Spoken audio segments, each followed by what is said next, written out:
We'd like to welcome you to another edition of Rock Talk, brought to you by GraniteRock.com, New Hampshire's conservative website. We are your feared, extremist, right-wing, hard-charging, gun-toting, opinionated, outspoken, rabble-rousing, letter-writing, radio microphone-stomping conservatives and rational libertarians. So get ready for 2 hours of news and opinion you could only get from GraniteRock.com. Rock Talk. Welcome back to another edition of Rock Talk, brought to you by the Coalition of New Hampshire Taxpayers and GraniteRock.com, broadcasting pre-recorded from the CNHT studios in beautiful Concord, New Hampshire at 8 North Main Street. That way when you come looking for us, you'll know where to find us.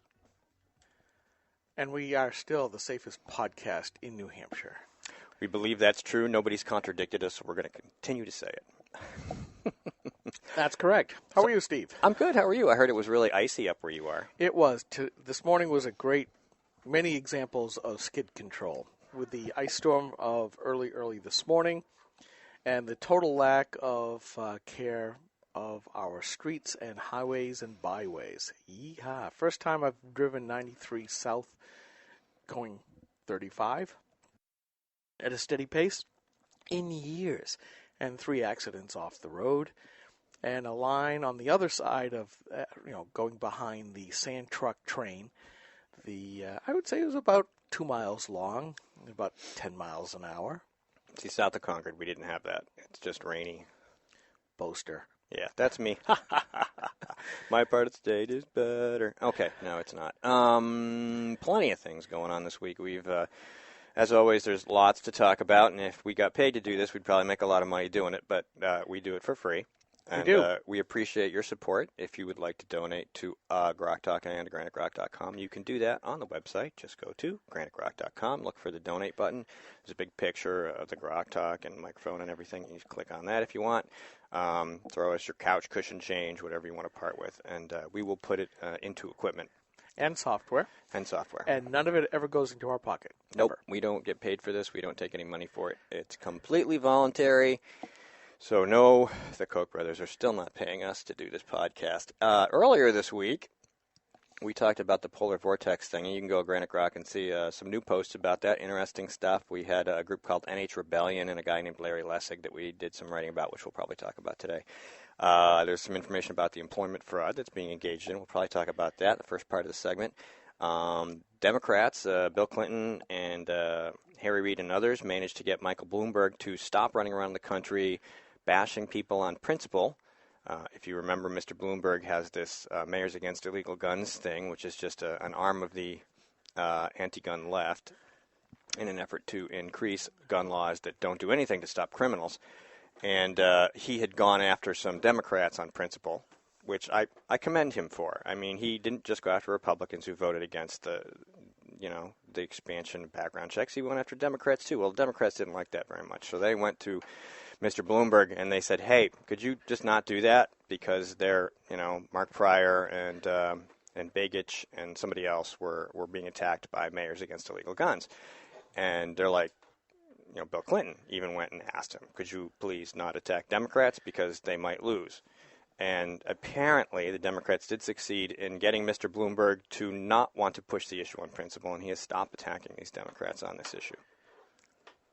Well, that's all right. He's got that other subgroup, the Mothers Against something or other, which really turns out to be wacko moms against all firearms, and they're kind of doing the dirty work for them. Yeah, well, they don't have the kind of press he has, but he is funding everything like that. So yeah, he's the George Soros of the gun set. Yeah, and well, George Soros probably is too.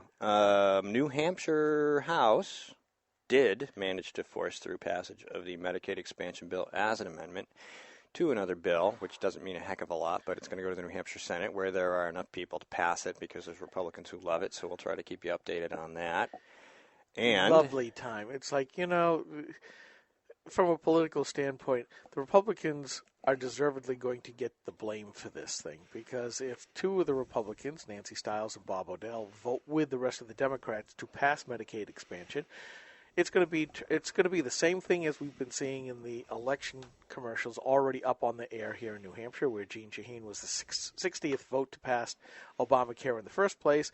Now they'll always say that the two Republicans were the ones who passed Medicaid expansion. At least that's what the Democrats will continue to I'll say. be happy to say that, too, if I can replace them with another Republican that's a better vote. Hi, Mike. How you doing? I'm fine. Good morning, listeners.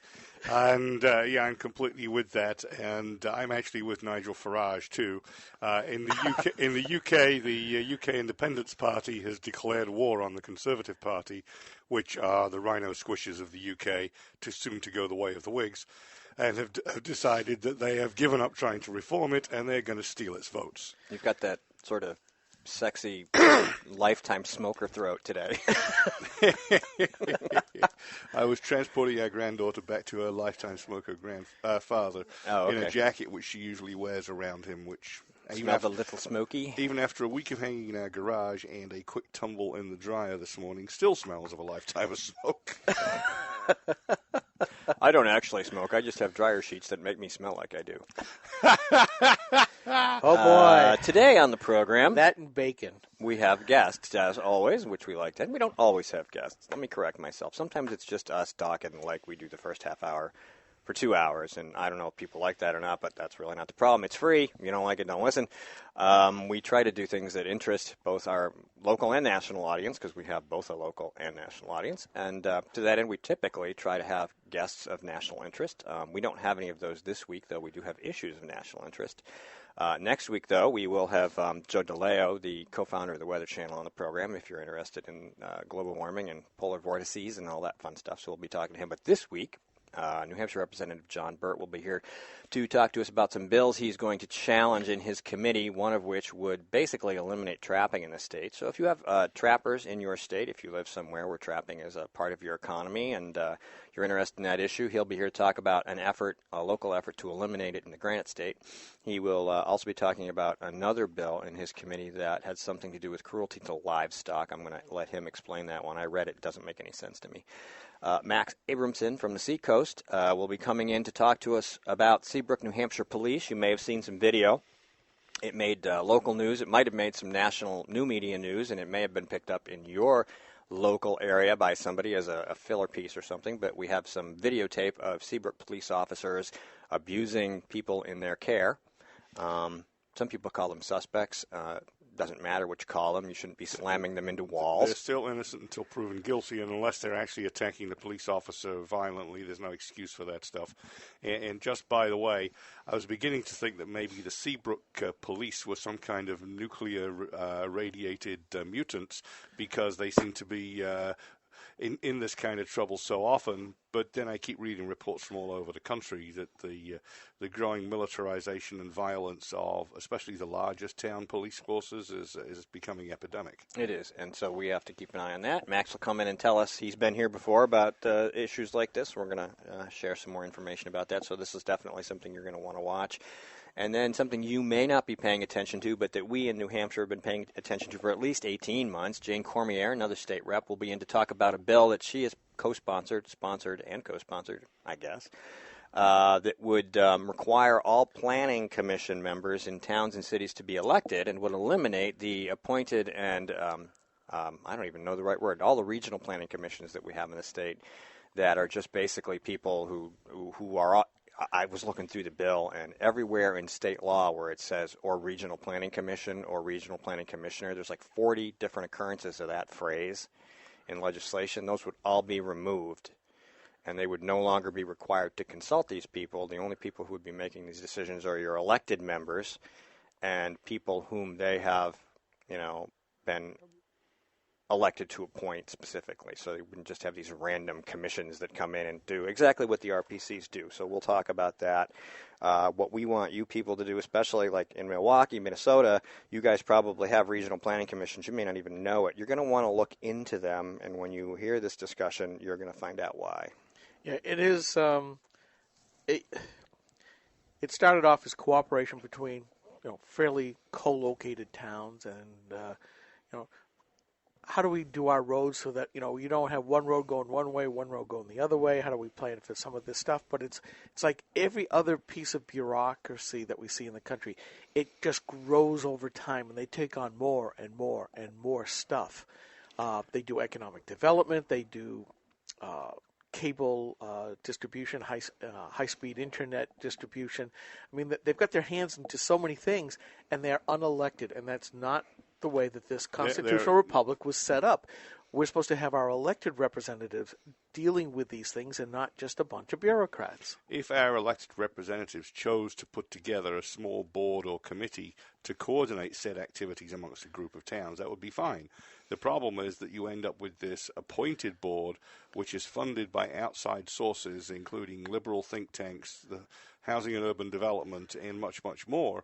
And essentially, it's another way for the do-gooders and the federal government to organize our lives for us, instead of us organizing our lives and telling them, preferably at the point of a gun, where to go. Yeah, and a lot of times they say, well, we get our support from the local communities. Well, what they do as a former member of the Budget Committee is they march in, they say, this is how many people you have. This is the tax that we want you to pay. Now, it's not really a tax, but it's your head count. We want you to give us this money. For years, I fought giving this tribute to the Regional Planning Commission in the Lakes region here in New Hampshire. And finally, I heard yesterday that Guilford decided not to give or ante up over $8,000 to this Regional Planning Commission. Other communities in the area are refusing to do the same thing.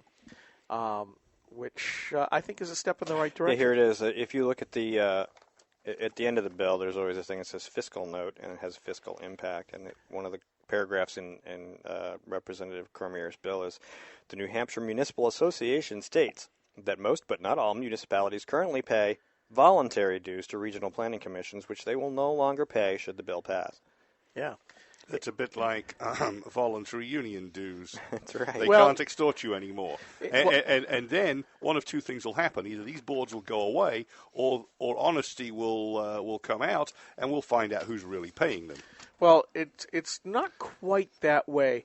They come in and they tell you how much that they do for you, this, that, and the other thing. And when I first heard about this stuff, it's like, what, we've got this fourth level of government here in New Hampshire that I've never known about it? I really didn't. And the problem is when I said, well, we don't need this. If and I looked at my DPW director and he said, if we need a stoplight, you can go to the New Hampshire DOT and get the requisite stuff or the signs. He said, no. I went, what? I said, no. He said, no. I've got to go to the Lakes Region Planning Commission first. They're the ones that deal with DOT. And I'm thinking to myself, we are paying money to an unelected group of people so that they can go beseech DOT on our behalf because you can't talk to them directly? At which point I'd say you send a letter to the DOT and tell them by the 5th of whenever the light is going up. Well, if you've got an objection, talk to me, not to the monkey. It didn't work that way because I was told several different ways that you can try to do that, and it will take you 4 times as long to get your project done than if you went through the Regional Planning Commission. I bet it wouldn't take them 4 times as long to come and object. Well, that's just the way it worked. So there was anyway, that. we need to eliminate this extra layer of Yes. bureaucracy because you're already paying a guy at DPW to do a job he can't do unless he goes to some unelected schlub and says, well, if you please, I need a light. Yeah. And if you get rid of the unelected schlubs, then the guy can do his real job, which is be responsive to the people that are paying for him. Right. So anyway, the point was to elect these people in your local planning, because some local planning commissions in towns and cities aren't elected. They're either appointed or people just volunteer. Yeah. And the point is that, everybody should have a voice, even if they fix the election, let's just say, for the planning commission. Ooh, I want to be planning commission. At least people do have the opportunity to respond, and those people need to respond to them. I mean, a regional planning commission if it has no incentive to respond to an elected town employee, correct, why the heck would it respond to a citizen? It doesn't. It doesn't at all. And that's no point. And they have a lot of power, and we've talked about it in the past. We have Ken Eyring in here, who's an expert on this whole thing. We've had video from down in New York where a county commissioner was like, I can't believe this. We signed up for this, and now the federal government's coming in here, and they're telling us what all these things mean and what we're going to do with our money in our town, and we don't have any control. Yeah, and we're now seeing this out in California, the San Francisco Bay Area, where the DOT is taking charge of this. An unelected board had rammed through the acceptance of basically their version of Grant State Future, Bay Area Plan it's called. Same thing is going on in Minnesota. in the Twin Cities, where, again, an unelected board is starting to change all of the zoning and saying this is where you will be able to build, this is where you will have to build far denser populations, and here's where you can't build at all. And, oh, by the way, lots of other stuff along with that. And it's a case of you're going to, the idea, and this has been outlined by Stanley Kurtz. If you go to the corner at National Review Online, he's written a few posts on this. And it really is a case of another part of the dismemberment of democracy and the pushing of the administrative state, where instead of having local control and state control, these unelected regional boards are supposed to set the policy. And there are a lot of people that are from the Obama camp that are pushing this, and they're looking at it as a way to bring back all of that flight of tax money that left the cities, and that they say has destroyed the urban populations. And to which I say it's time for the towns to vote. First, they vote to build a bigger jail. Then they vote to have a volunteer sheriff's department, and then they jail the bureaucrats anytime they come through town, and they say, we're going to do this the way we want, we're going to build where we want, we're going to put farms where we want, we're going to put stoplights where we want, and we're going to put you where we want, which is the jail. Have a nice day. People need to understand that this, even if we don't take Mike's suggestion, oh, please. And it's not a bad suggestion at all. I imagine there's places in Texas where that would work great. I don't know where else. But people understand this, that they're saying, oh, it's not a lot of money now, it's not a lot of money now. But it's bureaucratic creep. They're going to end up taking control over more and more, and they're going to need more and more money to control it, and they're going to need your money. And you've already got people in positions of authority that you've elected that are part of your town government who can do this stuff, or who, if they really needed to do more, you could pay them more to do, and they would still be accountable to somebody, as opposed to this other situation where you have these boards spreading out like a virus, sucking up responsibility, and then basically hampering your elected officials on both sides at the state level and the local level. Yeah. And the really important thing, and why we get in such high dudgeon about this, is that... Dudgeon. Whichever. Dungeons are usually low. The dungeons are High where Well, he already talked about jails. Yeah, the dungeons are where we put the bureaucrats. High dudgeon is the state we're in. Yes. Yes. Okay. Is that we are very much conservatives, constitutionalists. Welcome to Wordsmith on Grok Talk. And we're not so much about going back to the right. We're mostly we want to go back down to our roots, to our original values that made this country what it is today. But starting back in just before the 1900s, we had this progressive movement, a foreign philosophical philosophy come in that said, life's too hard, life's too complicated, the ordinary person cannot cope on their own, that we need an activist government to be able to make those decisions for you. And, oh, by the way, over time, it'll be called the administrative state, where it's just a bunch of nonpartisan, technocratic bureaucrats making all the decisions for us so that we can just live out whatever is left for us to decide on our own. This is not a good idea, though, because for those of you who are thinking that might not be such a bad thing, if you ever own property, which they don't want you to do, by the way, they will come and they will manage your lawnmower exhaust. They will come and manage the rain that runs off your house. They will come and manage what you do on your property and when.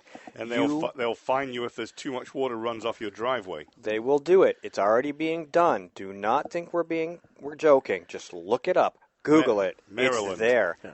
It's being done to people right now. They can't stop it because it's being managed through the federal bureaucracy by regional planning commissions. Well, they can stop it because these people are worthless, unelected, have no power. They can, but I'm saying right now they're in a situation where they are so entrenched in this RPC culture that it's, they don't have an elected official they can go through to get rid of them because the elected official has absolutely no influence on them. The nice thing to do with those people would be to get a few neighbors together, hog tie them, and dump them in the town square. Well, we'll bring back the stocks and we'll put the RPC guys in them. What I wanted to get across was that, and Steve alluded to it, the bureaucratic creep. At some point, at what point do we lose our democracy? We see this. Those of us who are news and political junkies and watch what's going on in D.C. are seeing that now with the lessening importance of Congress. Now, it's doing less and less and less, and Obama is using more and more of the executive branch's powers, levers of power, to do what he wants. That's not American democracy. No, and we see that happening more and more and more. And frankly, I'm getting rather scared of it. And these RPCs are a prime example of it locally here. And wherever you're listening, folks, I bet you if you, like Steve said, start to look all this stuff up, you're going to go, yeah, maybe we ought to say enough of this. I mean, let's face it. First of all, you're paying your town people, your selectmen and your appointed managers to run your town. Then you're paying a tithe to the Regional Planning Commission to tell them what to do. Then you're paying to do the stuff that they're telling you to do. And it gets worse and worse, and you have less money, but they're taking more from you.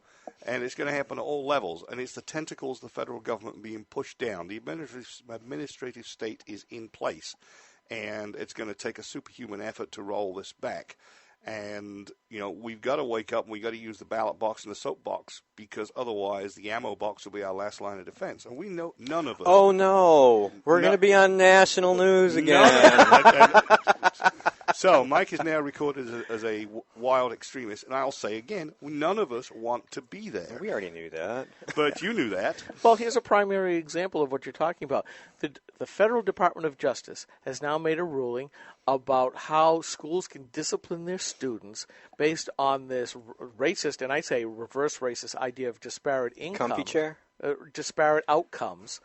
And it's basically going to say that, especially in the urban areas, leave the kids who are acting up, disturbing the class, alone, which is going to make things worse for, because they're a minority, which is only going to make things worse for the well-behaved minority students who are actually there to try to learn versus just to, I'm in a paid babysitting class. It's worse than that. And you lose the local control.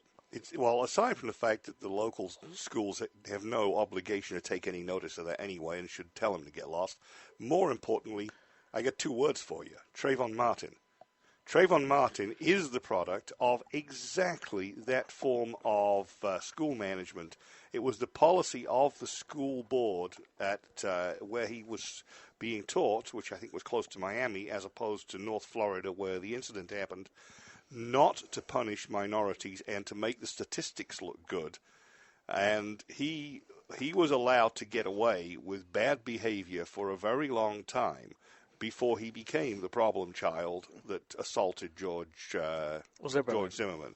Whether or not you think George Zimmerman's a great guy, which he's doing a pretty good job of proving otherwise, the fact remains that Trayvon Martin was the assaulter and that he was a druggie and he was a criminal. And he was allowed to get away with it because his school district had a policy of not punishing minorities. Well, you made the comment that the local schools should just tell them to get lost. The problem is it's the crack money that the federal government has, because this dear colleague letter went out not only from the DOJ but from the Federal Department of Education, who gives the schools lots of money. The Department of Education under Secretary of Education Arnie Duncan. Right. So there's the carrot, there's the stick. If you don't behave the way we tell you to, we're going to take your money away. And unfortunately, there are too many school boards and too many school administrators who are so addicted to that quote-unquote free money that they will jump through hoops to get that. And who suffers? The local communities. They're already jumping through hoops, and it already isn't working. I had this discussion with Ovid during the 2012 campaign.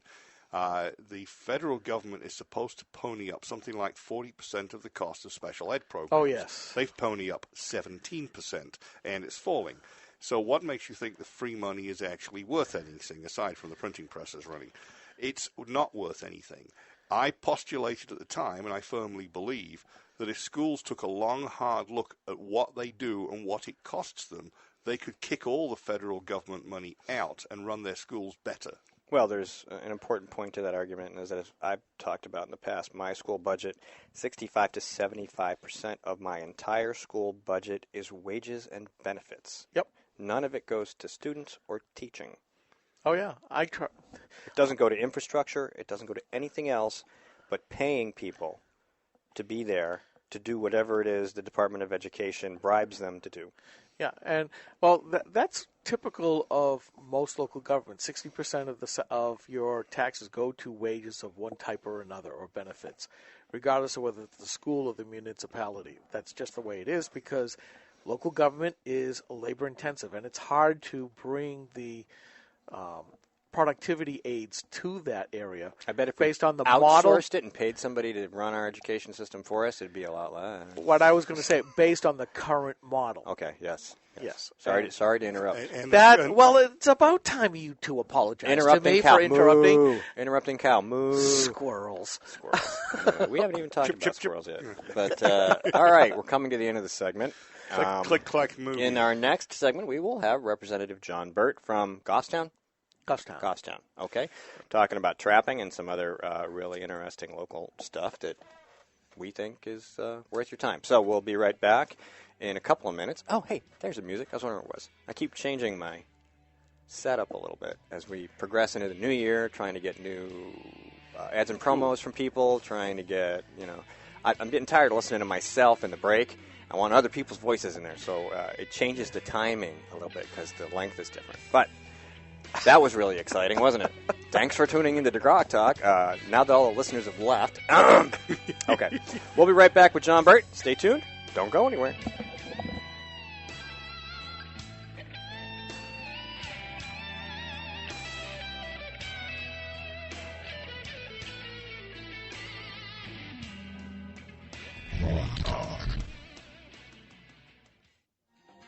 Hey, I already know you're used to listening to great conservative talk radio. But have you ever listened to conservative talk radio from a perspective of people of color? Well, you can do that right now and read our latest blogs from conservatives of every color right here at www.creamcityradio.com. We've got conservative talk and conservative blogs for everyone. creamcityradio.com. Check it out now.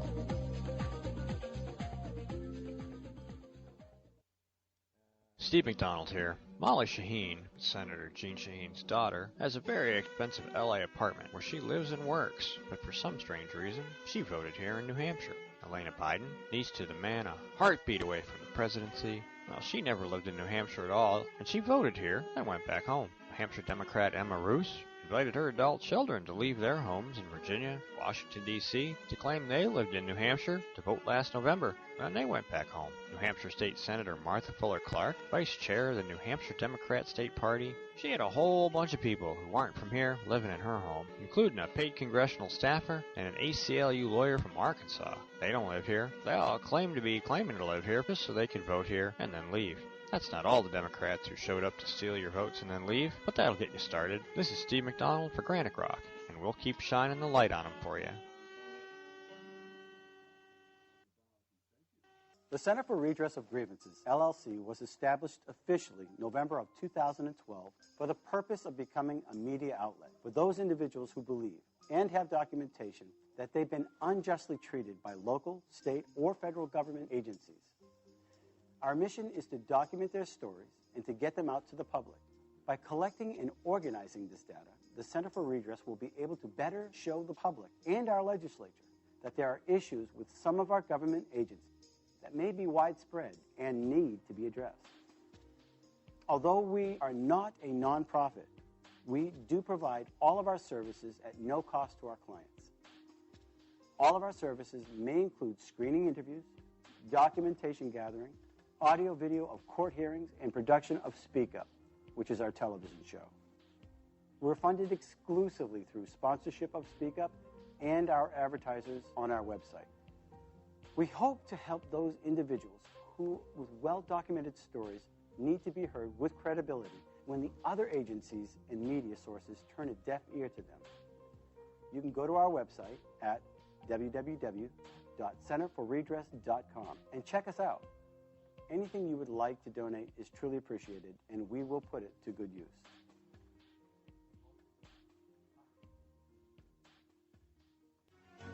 This is a coalition of New Hampshire taxpayers. We're located at 8 North Main in Concord, New Hampshire. This is a repository for all things conservative and municipal. So if you have a problem in your town, your school, your budget committee, the right to know law, and now, at the top of our list is voter fraud. You have a tip for us, some information for us, you want to join or help us out, cnht.org.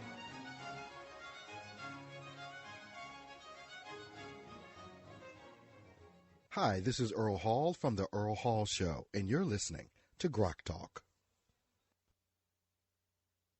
Grok Talk.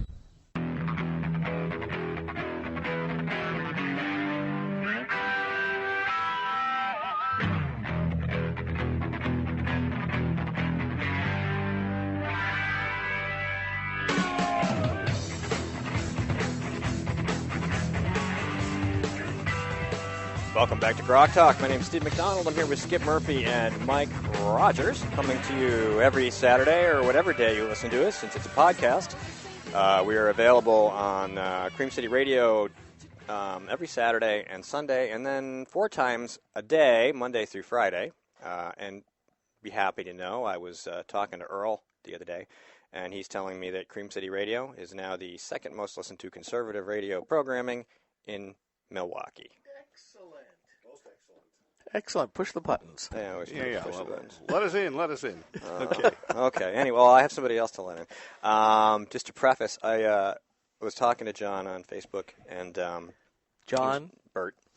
He was mentioning this bill. So I went and I pulled the bill, and I'm looking at it, and I read the thing, and it's about trapping.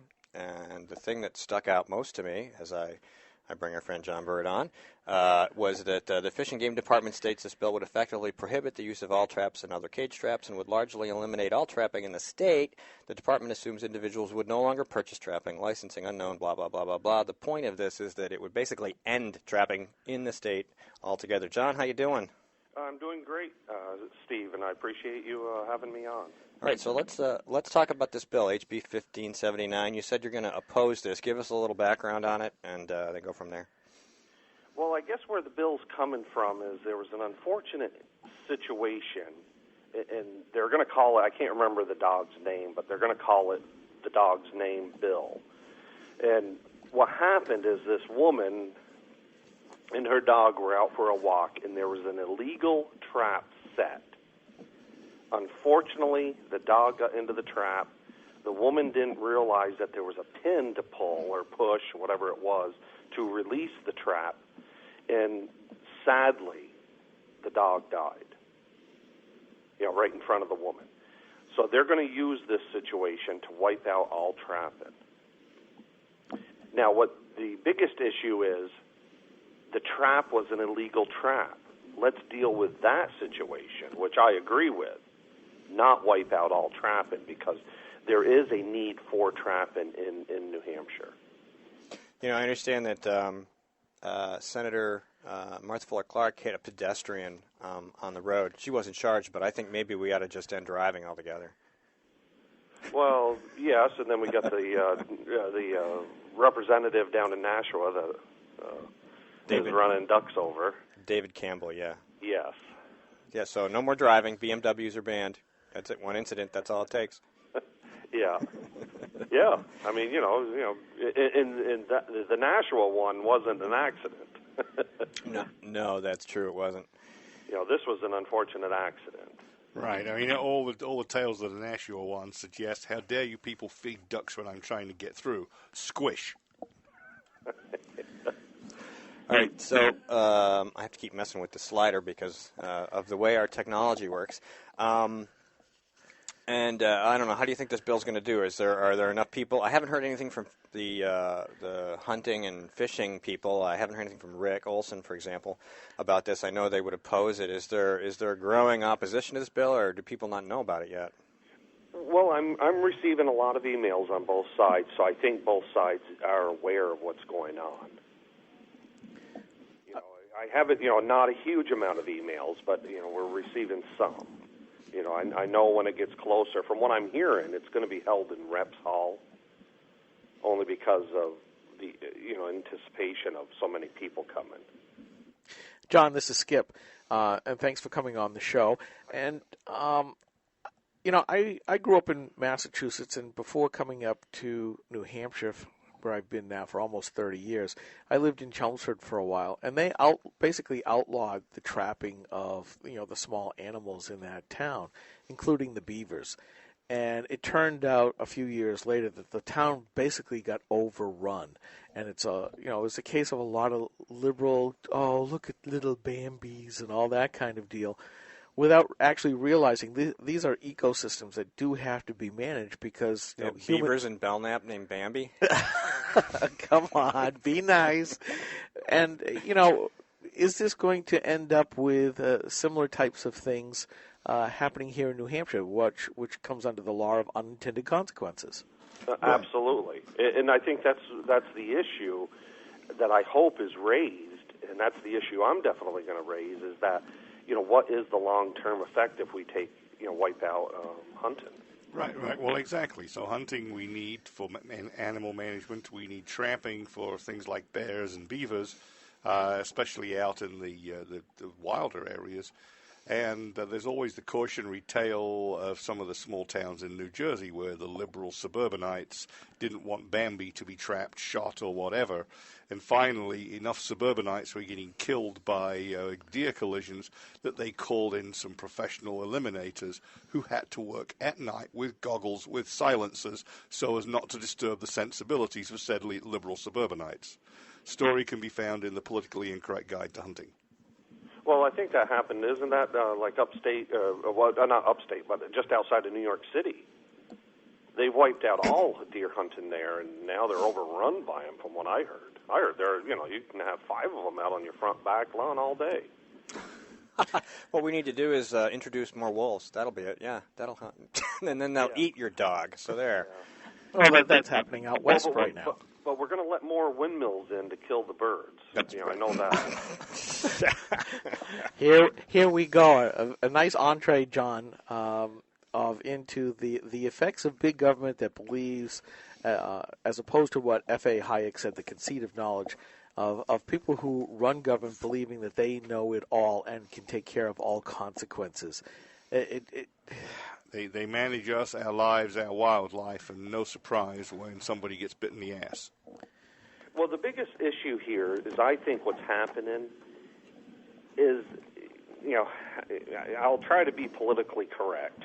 Why? We don't. We're not. Well, the big mansions that are being popped up on all the lakes, the $1 million mansions, they want a private lake. And they're getting it. Because what's happened is they passed that loon bill, and now they passed the speed limit bill, and none of these do any good for safety or saving loons. They just want their own little oasis. And I think that's what's happening here with the trapping bill. They don't want to see it. They want their own little oasis when they're out there walking and they're holding their... hopefully it's not a plastic water bottle, because those aren't good for you anymore. And as they're walking through the woods, they don't want to see a guy with a beard and a gun, and hopefully he's caught a couple traps. That's what they don't want to see anymore. Well, the question is, what about the folks who do make a good part of their living, their livelihood from trapping? If you're going to put them out of business, what do these people expect these folks to do if they've been doing nothing but trapping for the last 30, 40, 50 years? Put them on the public dole? Absolutely. I have a good answer. We're going to have expanded Medicaid for them. We'll just throw them on that. We'll show them what an EBT card is, give them an Obama phone, and tell them to just sit in home, and don't come back out. Well, if they can't do tramping anymore, I guess they're disabled due to inability to perform their primary profession. Let's put them on disability. Yeah, that's a good idea. Yeah, I guess that would work also. And I sit here and I go, this is a small state. Most of it is wilderness, and cutting out the trapping. I just look at it as yet another sissification or the wussification of the state. We used to be known as the live free or die state. We still are, but I keep wondering how much opportunity do we have to be free in this state, where every time we turn around, the nanny state is saying, we don't believe this is good for you to do, or that we believe we must remove all risk for living in this state, and that we decide that there should no longer be any bad consequences, i.e. this dog caught in this illegal trap. So we're going to remove it from you wholesale. Instead of doing the right thing, which would be to locate the owner of said illegal trap and make an example of it. Let's punish illegality, just like with aliens. Exactly, and I hope that's what they clean up. So is this a it might pass, it might not type of deal, or even though you're getting the emails, as you said before, is this going to be voted down by a large percentage, or are the PETA-type folks going to overwhelm? Well, if I was you guys, I would stress to start reaching out to the senators because, they're going to have it as a bleeding heart bill, like they did with the loon bill. The loon bill is going to wipe out all lead use up to an ounce. I think it goes into effect in 15. It will not save one bird according to the Fish and Game. Yet they passed it overwhelmingly because it felt good. And that I think they're going to use that. I can't remember the dog's name, Milo or Sam or something like that. And that's what they're going to call it. And they're going to pound this right through. If you look up, maybe Mike can do it or Skip. My computer's tied up with the soundboard. But if you look up New Hampshire Citizens Against Trapping, you will probably find a Facebook page with a beautiful photoshopped facial picture of this dog. I mean, I feel bad for this beautiful dog. And nobody wants to see anybody's dogs get hurt. But I have dogs, but I don't let them run around in the woods. I kind of keep them on a short leash. Andrew is the dog's name. Andrew, the dog's name is Andrew. Yes. A mixed breed rescue dog, or in other words, a total mutt. But that doesn't make the dog any less appealing. I love mongrel dogs. Oh, it's a great dog. I look at the pictures of the dog. It's a beautiful dog. And it's very sad. Yeah, exactly. And we should. What town did it happen in? I don't know if you probably have to scroll around and look for it, but it's still not motivation to end an entire industry. Well, that's it. And again, I'm a huge dog lover. I have this hot dog day event at the State House, and it's to promote, for dogs. And that's why some people are a little concerned that I'm going against this. And I'm going, well, it doesn't add up. It's not good legislation. It really isn't. And dogs get hit by cars, and things happen to your dog. It's just you have to be the adult in the relationship and control your animal, basically. Well, and most towns have leash laws. So again, it's just such a tragic that this dog died. But yes, I agree. We shouldn't wipe out an entire industry on it. Well, John, this is Skip again. How many times have you seen in your time on the New Hampshire House where there is one bad incident and somebody automatically rushes to create a new set of laws or regulations so that this horrible thing can never happen again, when it's probably only the first time in 50 years it's ever happened? It might be another 50 years before it happens again. I said earlier about legislation trying to get rid of all bad consequences, but Steve's right. This is bad law, bad policy. What is it that we can do to tell our legislators to say, bad things do happen.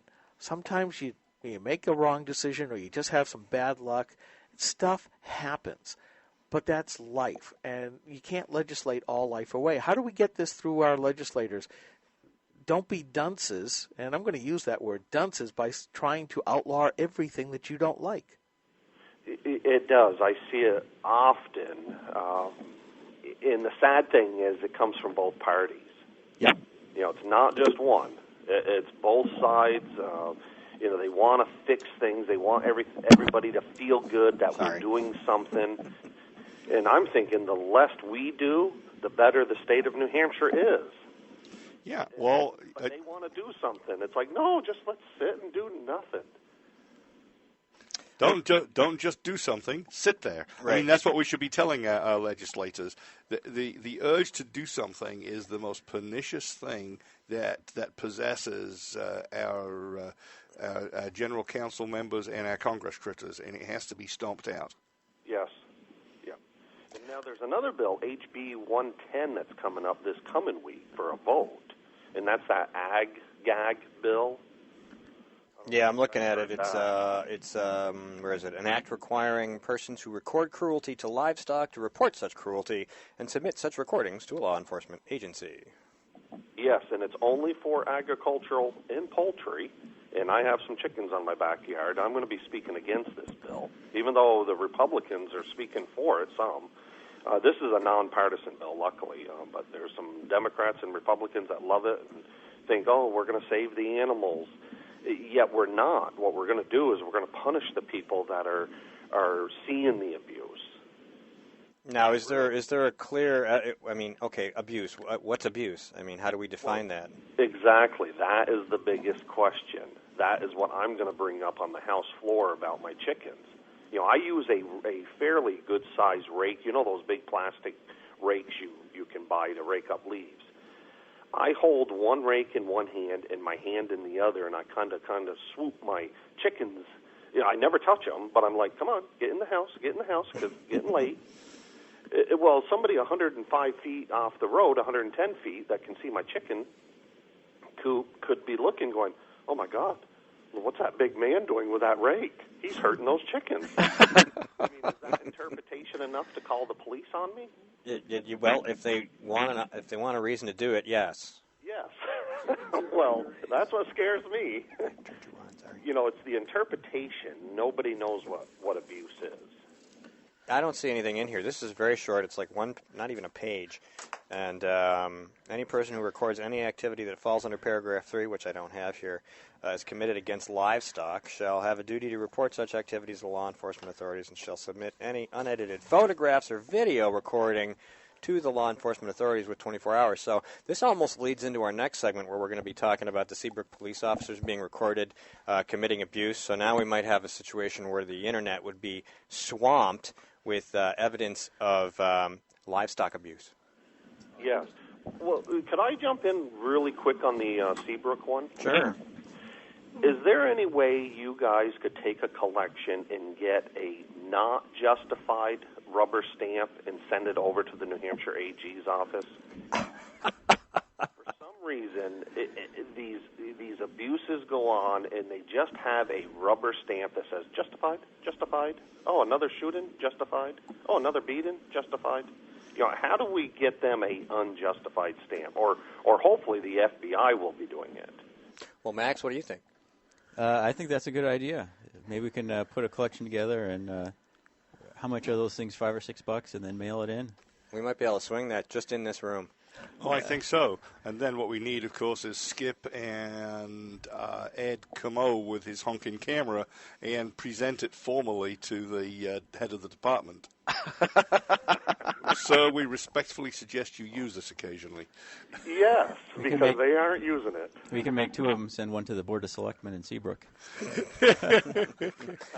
All right, so let's get back on. I'm going to turn that microphone back off because it's hard enough to manage this board with extra people on it. All right, so what else do we got? I know you said there's a lot of bills coming up. Is there anything else that's really hot on your plate?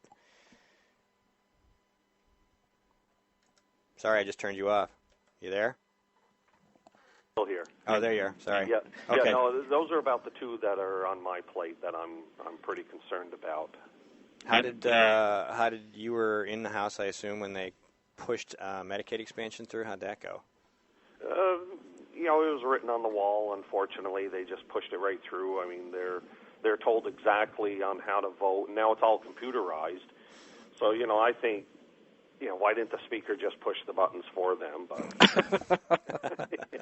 you know, I guess they do have to actually do something. They just look at their little cheat sheet and, okay, yes, we're supposed to vote yes on this, no on that. All right. It went through, so let's hope the Senate, you know, prevails again. You know, they make me nervous over there, but they've always gone good for us this year. Okay, so we're going to move on, I guess. John, thank you so much for taking a few minutes to talk to us today. Well, thank you for having me on. I really appreciate it. You guys do a lot of good work. All right, thank you, John Burt. Thanks for joining us. All right, have a good day. Get the message out on the bills. All right, we'll do that. And you just keep sending us emails about stuff like this so we know to what to look at, because there's so much to look at, and we're not anywhere near in a position to see it all. Yes. All right, I will. Thanks. All right, thanks, John. Okay, so that was John Burt, Representative, New Hampshire Legislature in the House from Goffstown, and a bill that he opposes that would end trapping in the state of New Hampshire. For those of you who live elsewhere, if you have situations like this, you want to share that information with us, please do.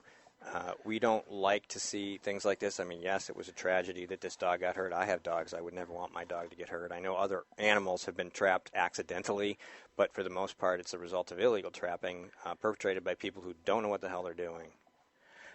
You're right, and it comes down to what is the actual issue. Is it the trapping? That seems to be the issue that's, Steve Valencourt, who's the prime sponsor of this, has decided to go after because he hates trapping. It's the anti-Bambi type deal. But you look at it overall, it's like, go after the person, and I think it's everybody who said it is right. Go after the person who laid the trap down. Go after that person who caused the death of that animal. Let the owner go after the illegal trapper for damages, and you take care of that in the regular civil society instead of saying, just because one person screwed up, nobody can have. This is like the old Johnny, if you don't have enough gum for the entire class, put it away type of deal. And I don't mean to make light of it, but that seems to be the knee-jerk reaction that if somebody screws up, then we're going to make sure that nobody screws up. Well, they're going after cell phones this year, too. What? There's a law, there's a bill out that they're proposing that I haven't had a chance to respond to yet that would ban anything but hands-free phone use in a car in the state. And I started looking at statistics from other states that have these laws to see what's going on. Now, the problem is since cell phones have been in the public culture and since we've had more and more and more of them, in the middle of the beginning of this century, around 2004, 2005, deaths from automobile collisions plummeted by about 20%. There used to be about 43,000 deaths a year, and it went down to 32,000. Now, we had more cell phones than we've ever had, and fatal accidents dropped. Okay, they go up and down in New Hampshire. Now, last year we had more than usual, and that's their basis. They're like, "Oh, we had a lot of deaths this year on the highways, and we think, based on the information we've been given, a lot of them are because of cell phones." And that's why we got the distracted driving law, which makes sense. I mean, if you really are causing harm as a result of being distracted after the fact, you could get additional punishments or fines or whatever. And I think one person's been prosecuted under that law. And I think a distracted driving law is a fine thing. British police and insurance companies had from my teenage years and probably longer something called driving without due care and attention, which basically means putting on your makeup, looking out the side windows and stuff that's likely to cause you not to see what's in front of you and take appropriate action. If you're doing stupid stuff and you're not paying attention to the road, you deserve to be prosecuted for it, and you deserve to have your insurance repudiate you, which is what they would do. Yeah, and if you look at the federal DOT, Department of Transportation statistics, yes, cell phone usage, especially texting, can be a good source of distraction. But when you look at all of the aggregate statistics, it's down there. Changing the radio, eating. There's stuff you can't find on that website anymore. They used to have a great description of how talking on your cell phone was no less distracting than talking to somebody in your car. Yeah. I didn't save it, but I read it. You can't find it now. It's gone. They took it out. They made it disappear because they want to ban stuff. And this is an example. They want to do it. But, adjusting your heater. There's a lot of things you can do that are like talking on a cell phone. If you're looking at your phone to click a number, enter an address, or whatever you're doing, you're trying to call somebody and you can't find the number, I mean, that's distracting. I mean, but some things you do in your car look like that, but they're not. So now you're telling the police, well, you got to pull these people over. They're not doing anything. Yeah. That's exactly why the safer car manufacturers, Volvo and BMW, Mercedes, and some of the others, where they're more committed to, they're willing to spend money on safety, and they have the money spent on safety because they're higher premium cars, is they're going for more and more auto features. I noticed in my Acura, there's a whole bunch of auto features, and part of the reason is you can put the dual zone climate control on. You can switch it to, the fan is automatic, an automatic level. The which vents get opened and closed is automatic, and Even headlights on some cars are automatic. A lot of those things are... It basically means you don't have to fumble around. The wipers come on and change speeds when you need them to.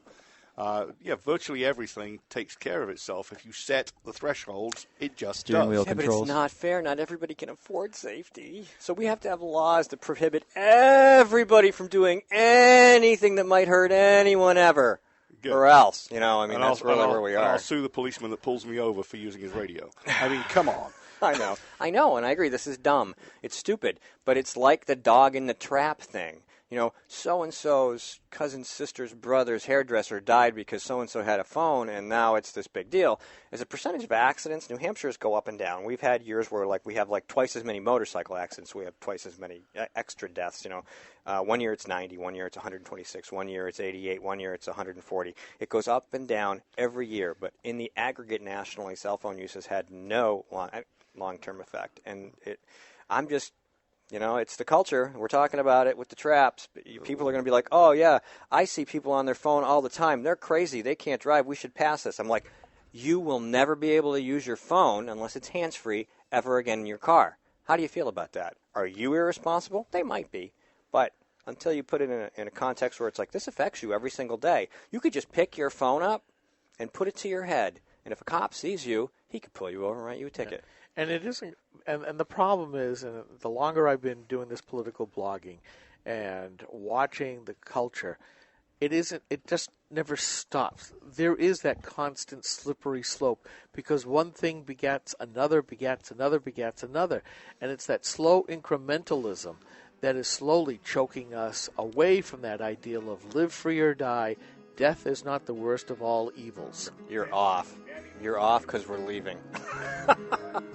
I'm sorry, you've run out of time. That's the end of this segment. We'll bring Mike back in at the beginning of the segment because I want to hear what he had to say, and I can't because I have headphones on. We'll be back with Max Abramson and guest to talk about Seabrook, New Hampshire, and police, and all kinds of cool stuff. And this is Grok Talk.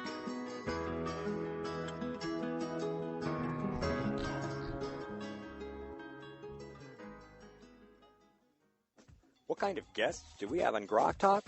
How about Colonel Alan West, Mayor Linda Garcia, Congressman Tom DeLay, Robin Eubank, Michael Graham, Elbert Guillory, Pete Ingemi, Susan Myrick, Betsy McCoy, Anne-Marie Banfield, Mike Ball, Stephen Hallbrook, Karen Testerman, Rich Gerard, Jason Bedrick, and Ed Nail. Tune into Grok Talk every week for 2 hours of news and opinion you could only get from GraniteGrok.com. Grok Talk.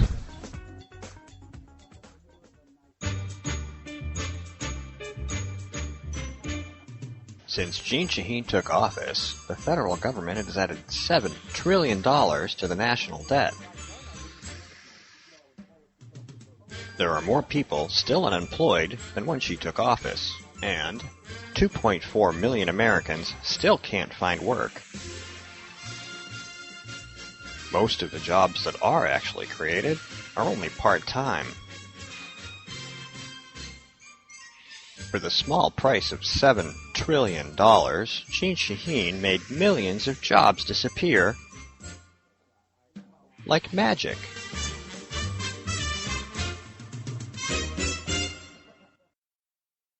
We'd like to introduce you to Grok Talk, brought to you by GraniteGrok.com, New Hampshire's conservative website. We are your feared, extremist, right-wing, hard-charging, gun-toting, opinionated, outspoken, rabble-rousing, letter-writing, radio microphone-stomping conservatives and rational libertarians. Tune into Grok Talk on AC Nation Radio, Tuesdays at 8 p.m. Eastern Standard Time for 2 hours of news and opinion you could only get from GraniteGrok.com. Grok Talk. Steve McDonald here. New Hampshire Democrats have been talking a lot lately about gun violence and background checks on law-abiding citizens, as if they actually have anything at all to do with each other. Mayors Against Illegal Guns was here, talking about background checks, again as if they had anything to do with illegal guns. All kinds of folks from all over have been coming to New Hampshire, telling us we need background checks. Well, I'm here to help. We've already got them. We've also got the lowest homicide rate in the nation. You know what we don't have? New Hampshire Democrats running for office in New Hampshire on adding more background checks. This issue is so important to them, I couldn't even find the last time a New Hampshire Democrat proposed one. So I expect come 2014 Hell, I'll be running for office on background checks. I'm Steve McDonald from Granite Rock, and we'll keep shining the light on them for you.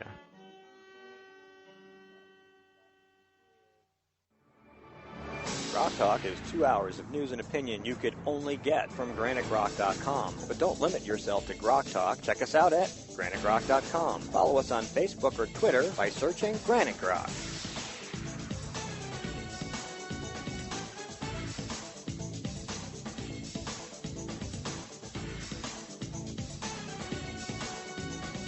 Rock Talk.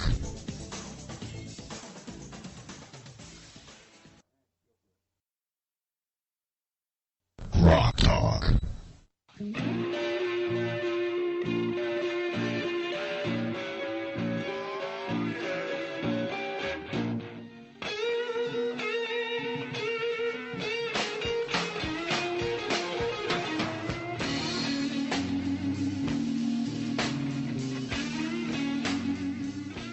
Yes, it's Grok Talk, where we go from chickens and livestock and trapping to the police state in one fell swoop. Welcome back. Broadcasting to you pre-recorded, as always, not yet live streaming from the CNHT studios in Concord, New Hampshire. I'm Steve McDonald here with Skip Murphy, Mike Rogers, and our next guest who has joined us to discuss the events that have recently made some local and national news in Seabrook, New Hampshire, Max Abramson. Max, welcome to the program. That's good to be here. Good to have you. So, give us a little background. Okay, we had there are two different videos that have gone online this week onto YouTube showing Seabrook police behaving illegally and irresponsibly. The first one is the one that's gone viral that has, I think, 160-some thousand views now on YouTube and has been reposted on probably every video hosting website and was on Channel 9 and is covered by the Union Leader, Channel 7, all of the area papers. And that was, of course, the now famous police officers in the police station laughing and joking and slamming the guy in his face in the cement wall and throwing him on the ground and pepper spraying him and laughing some more. And that's, of course, got them suspended with pay, which a lot of people are upset about. All the cops get suspended with pay. You notice that? You know, if I did something like that, I'd probably be in jail right now, and you wouldn't be getting paid for it. That's right. So they're sitting at home watching reruns. Yeah. You know, playing video games or doing what have you. Well, it's yelling like at the kids. David Seastrand in New London. He was accused of offering to let women slide on their illegal activities if they posed naked for him, and of course he didn't get charged with anything. He's probably collecting his pension and having a sweet old time looking for a nice job as a security agent somewhere, making twice what I make now. People are upset about the Mark Preston. Mark Preston was a 2-term Democratic state rep who voted, I think, 3 times in 4 years, and he always voted to protect the police pension and nothing else. That was the only time he ever came up to the State House, and he was involved in a primary campaign, and he had just lost the Democratic primary, and he was involved in a really bad drunk driving accident where he nailed a Kia and absolutely crushed it and pushed it into a truck and got out and was arguing with the cops. So he didn't get fired. He put in for his resignation a few months out, and now he's pulling a full $6,000 a month pension for life, full medical for life, full dental for life, the whole 9 yards. And that was one of the things that, not just his belligerent attitude, but when he was drunk. He's a great guy when he's sober, by the way. Mm-hmm. He is. A lot of drunks are. When he's sober, he's one of the nicest cops. He was one of the nicest cops on the force. And so a lot of people were a little upset to lose him, but people knew about his drunk driving problem. And the police department knew about his drunk driving problem. They just kind of allowed it. Right, so these guys are on leave with pay.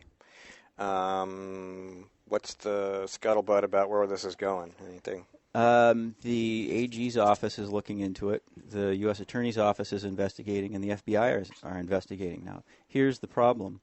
There are 2 groups of comments online. One group of comments from, both the townies and people around the country say, this is terrible. This was an isolated incident that was terrible. These 3 cops are the bad guys.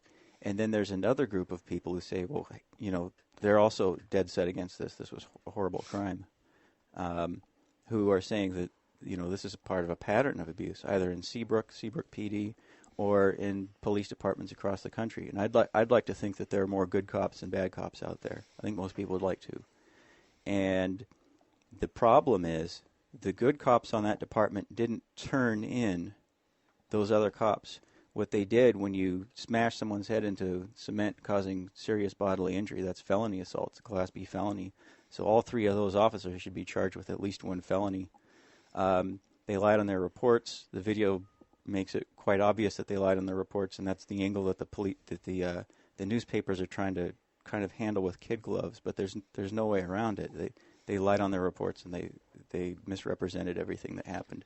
And the problem is it's even by itself, it's showing a pattern of dishonesty. It's showing a pattern that they lied on the stand to get him convicted. They made up the thing about resisting arrest. They lied about his conduct, almost certainly lied about his conduct before and after. And they lied about what happened, what's shown on the video. And, those are terrible things. And a fish tends to rot from the head, so you have to ask questions about the police chief. And we understand that police, as a society, and police in any given district have their code of omerta, silence or death. And I think that's pretty seriously the case. But a chief of police who sets a good example, who says, I'm not going to have any corruption in my department. If you do bad things, I'm going to punish you personally, and the rest of you had better not lie about it. That's going to lead to a clean police department.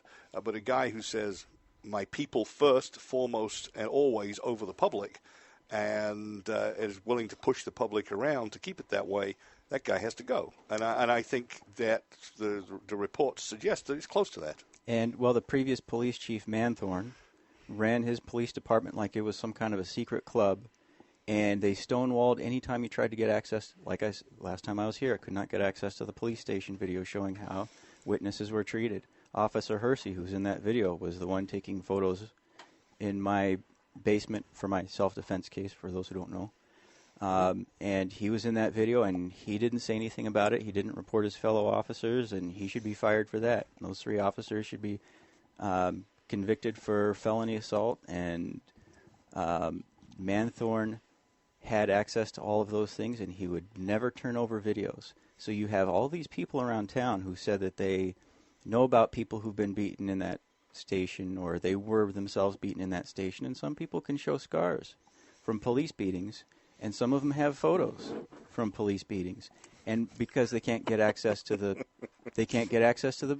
police station video because the police department wouldn't turn it over.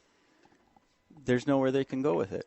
I don't. So, given the AGs for years, not just the current AG, but the AG's office in New Hampshire has often been more interested in just sort of, we don't really want to talk about that. That makes us look bad. And that's been going on for a long time, and on things that aren't as serious as this, and things that are as serious or more so. And so, with this example, obviously the chief has something to do with it, because people are complaining to him about this, and he's ignoring it. It's like C-Strand. You got to wonder, if he's setting the example, how many other people in his department, not only know about it, didn't say anything about it, but are also participating. We just haven't heard anything yet because the girls are afraid.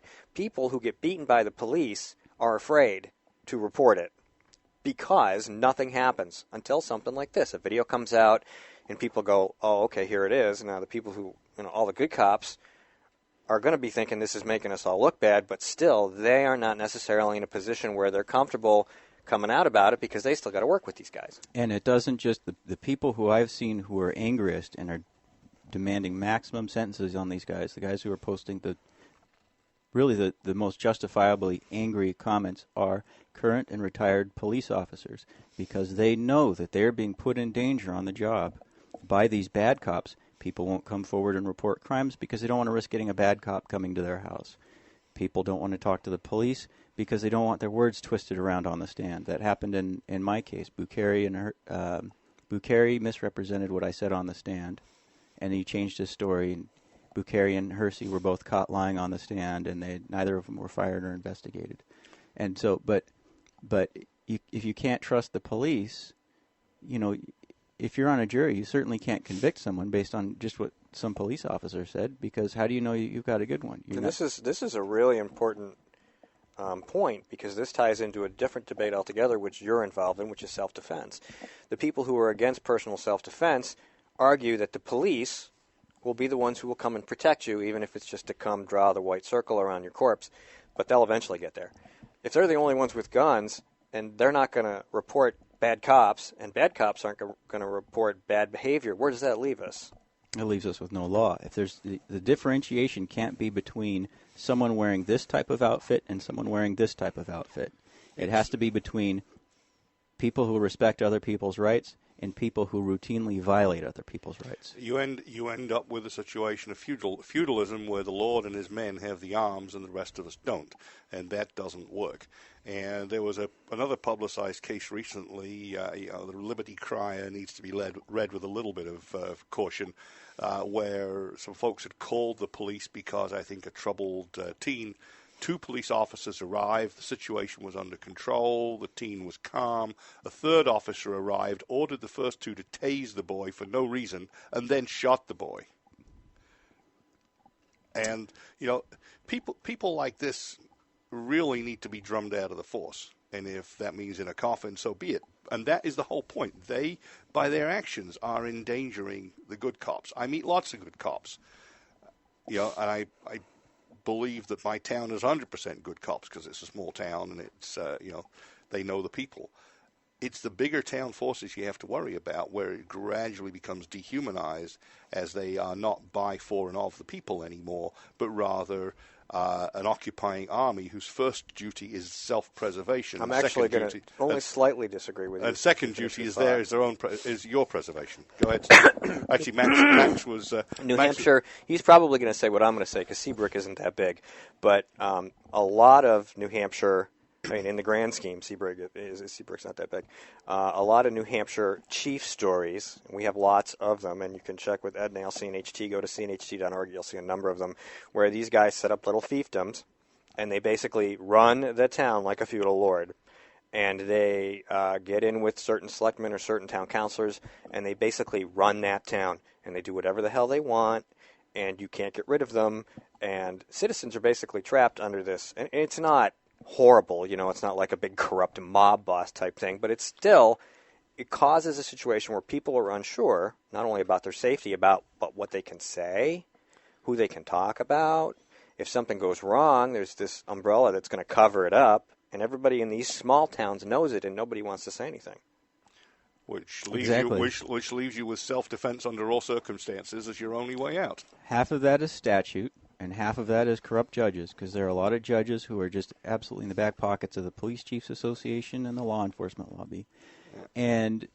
And the police unions frequently are under the thumb of one police chief. So you'll have a whole police department, even large police departments, who are under that thumb. If there's no police commission in town, there's no public safety commission, there's no one separate to look into these things, watch the police station videos, watch the dash cam videos, listen to people talking, then there's no chance of accountability. You can have, in a town like ours, we have 3 selectmen. If you have one bad selectman, that one person can effectively derail the whole process of accountability. I was interrupted repeatedly by Abu Khan, who's currently up for re-election, but he's also state representative. He would interrupt repeatedly when I would talk about police corruption in selectmen meetings. And he stood up at a deliberative session and he said, "Oh no, Max, you are the only one who is ever complaining about the police and have problem with the police, and nobody else ever tell me about nothing." And I had probably a dozen or so people come up to me after that, and they said, "You know what? Abu lied about that. He lied. I talked to him about the police and." Well, from the last name, lying in the service of the policy is part of the job description. Well, and that's exactly when the voters have a duty, whether they like it or not, to vote out people who are abusing their power, covering up for police abuse. Well, this video certainly puts a little bug in that.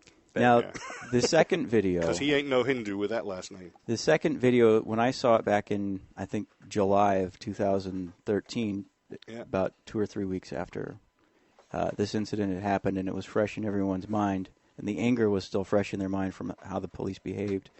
I looked at the video, and even with the context of their statements, the video by itself is pretty weak in terms of, unless you sit there and stop frames and look at individual frames and slow it down and know the context, it doesn't show all the really bad stuff.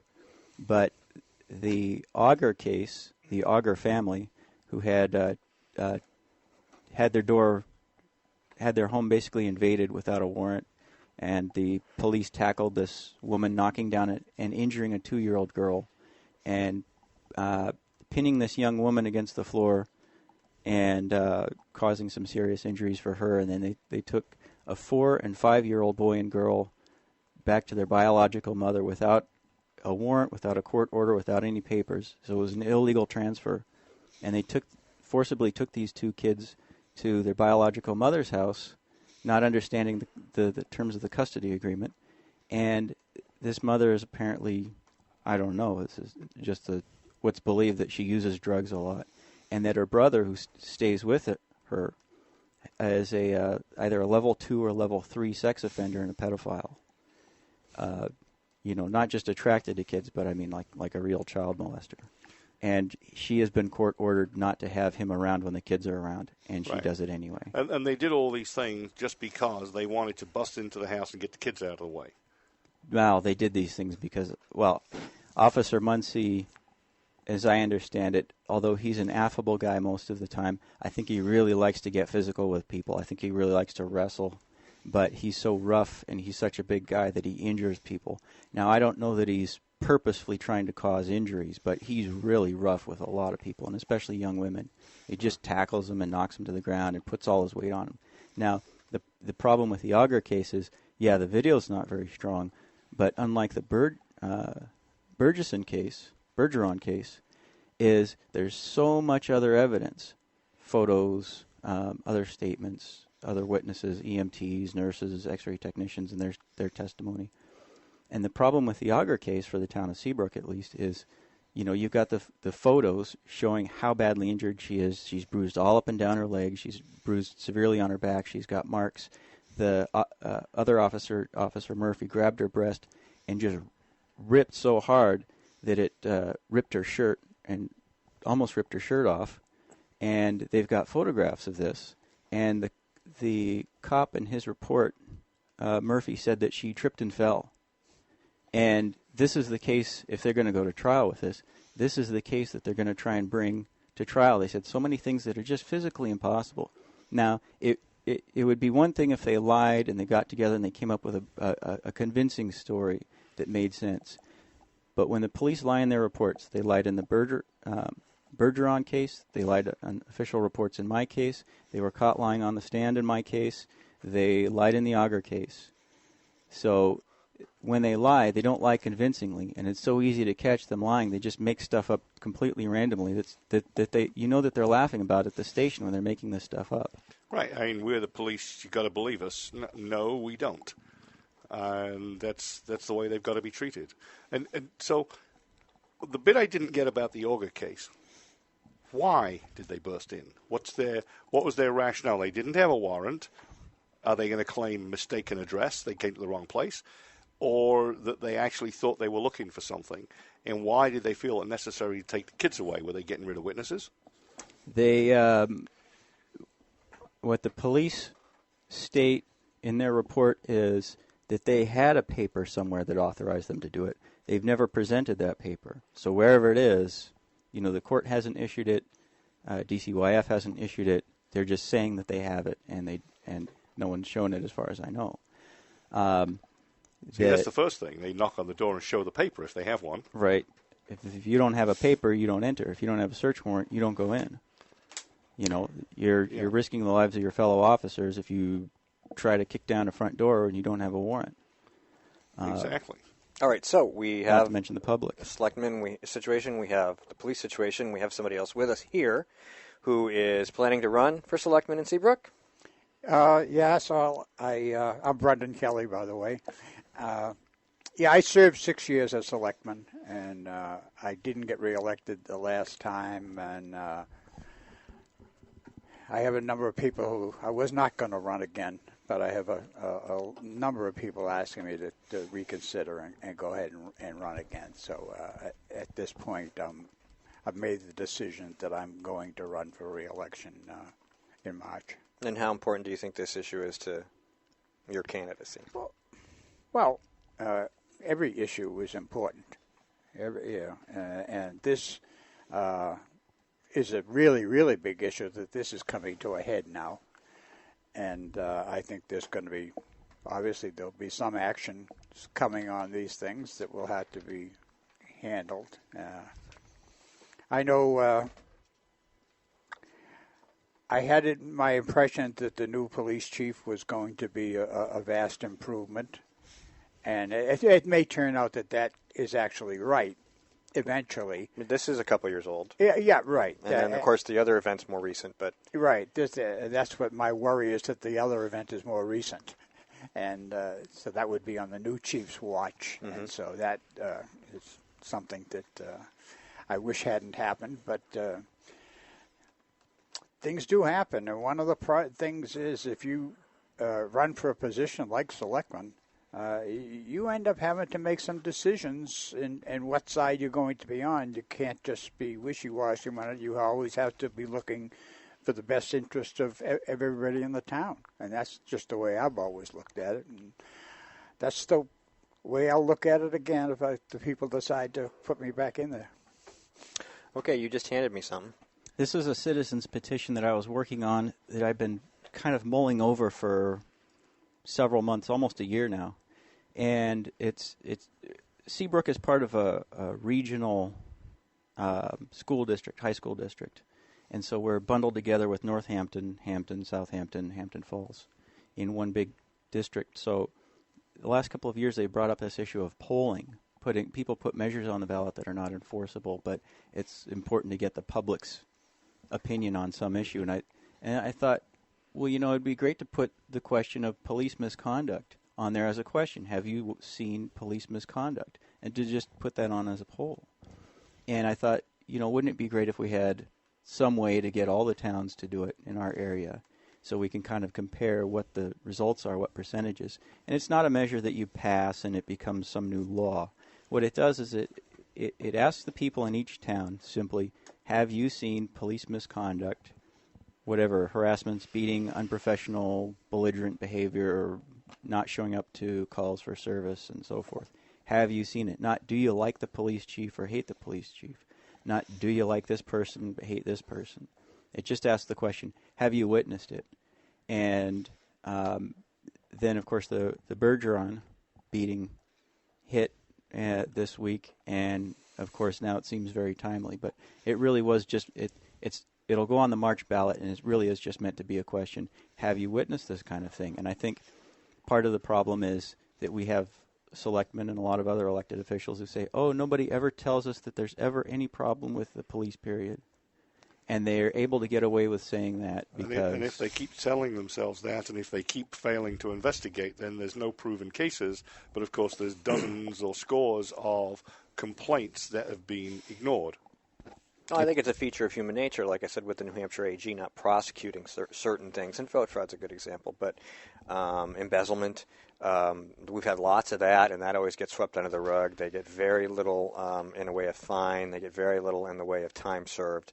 But, you've had examples where you've had millions of dollars bilked from taxpayers, and these people serve almost no punishment whatsoever for it. The inclination with the AG's office always appears to have been to kind of say, you know what, that makes us look bad.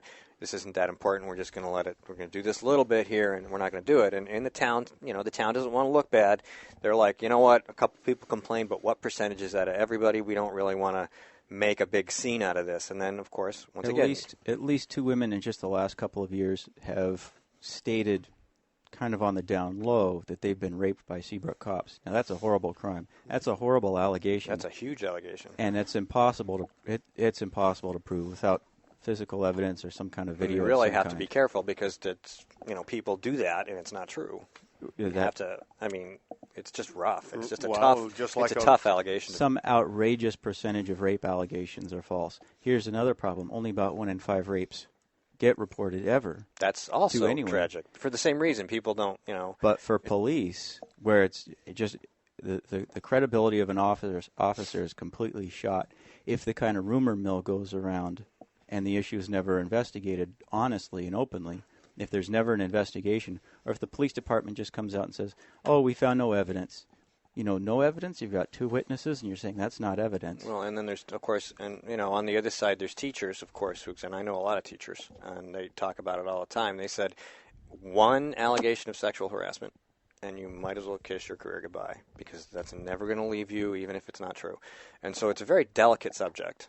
But once again, in the context of this debate, if it's happening in Seabrook, the event that those officers engaged in discredits any defense on any other issue, because now people are going to say, is there a culture here where this is a problem and they're covering up for it?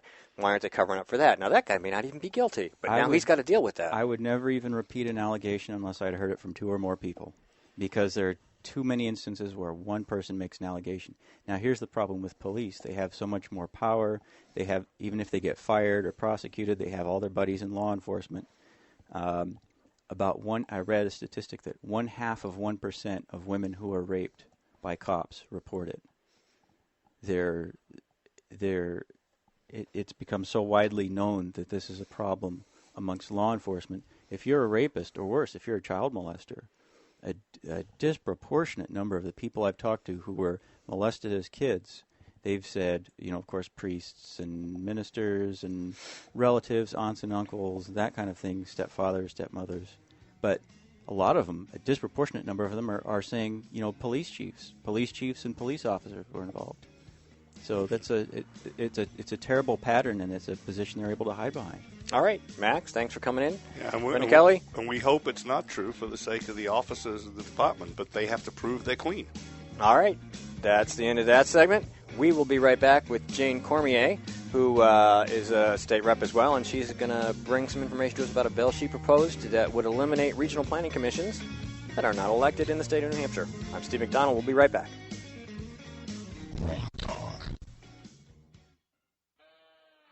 Need to call your opponent a racist? Looking to accuse them of pushing old people off cliffs or letting women die on the floor? How about calling them Nazis, using Hitler or concentration camp references, or comparing them to domestic terrorists? Have we got the product for you? Alinsky Labs, the maker of Hope and Change, are proud to introduce New Tone, the latest in its Barry Obama custom line of products.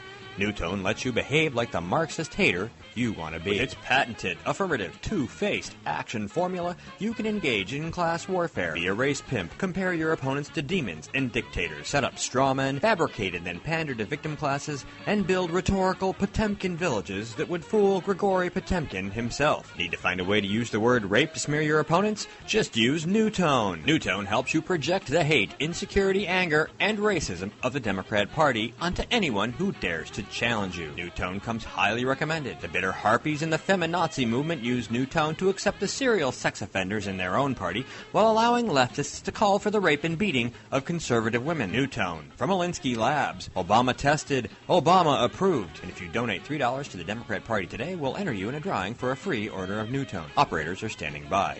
New Tone is available in capsules, tablets, sprays, lotions, inhalers, and of course, suppositories. New Tone by Alinsky Labs. New Tone is not for everyone. Side effects include delusions of grandeur, inability to comprehend why people are not buying into your bullshit, and slight loss of motor function. Loss of motor function can manifest itself in podium pounding, finger pointing, sneering, sideways glances, angry outbursts, and unnatural dependence on teleprompters, ignoring questions you can't answer, changing the subject, and blaming other people for everything, no matter how many times you say the buck stops here. Do not use Twitter while on New Tone, as it will affect your judgment.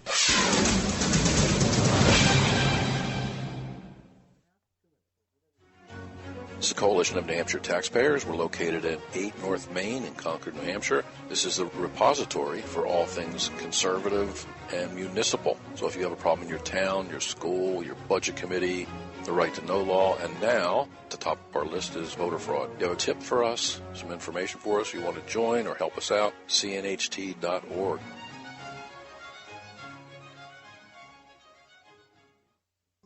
The Center for Redress of Grievances, LLC, was established officially November of 2012 for the purpose of becoming a media outlet for those individuals who believe and have documentation that they've been unjustly treated by local, state, or federal government agencies. Our mission is to document their stories and to get them out to the public. By collecting and organizing this data, the Center for Redress will be able to better show the public and our legislature that there are issues with some of our government agencies that may be widespread and need to be addressed. Although we are not a nonprofit, We do provide all of our services at no cost to our clients. All of our services may include screening interviews, documentation gathering, audio-video of court hearings, and production of Speak Up, which is our television show. We're funded exclusively through sponsorship of Speak Up and our advertisers on our website. We hope to help those individuals who, with well-documented stories, need to be heard with credibility when the other agencies and media sources turn a deaf ear to them. You can go to our website at www.centerforredress.com and check us out. Anything you would like to donate is truly appreciated, and we will put it to good use.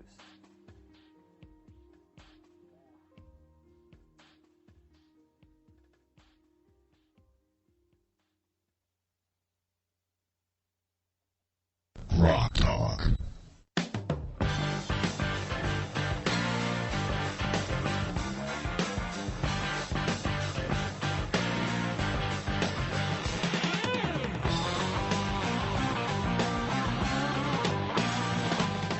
Welcome back to Grok Talk. My name's Steve McDonald. I'm here with Skip Murphy, Mike Rogers, Max Abramson, and Brendan Kelly. The room is very full right now, and we're about to make it a little bit fuller. We have on the phone Jane Cormier, who has introduced a bill, HB 1573FN, which would be an act continuing regional planning commissions and requiring the election of municipal planning board members. I think this is a great bill because it eliminates a major problem for the state of New Hampshire, and that would be those regional planning commissions. Jane, welcome to the program. Thank you very much. So, tell me about your bill. Tell you about my bill. Well, my bill takes on the monster of bureaucracy and administrative overreach in the state of New Hampshire.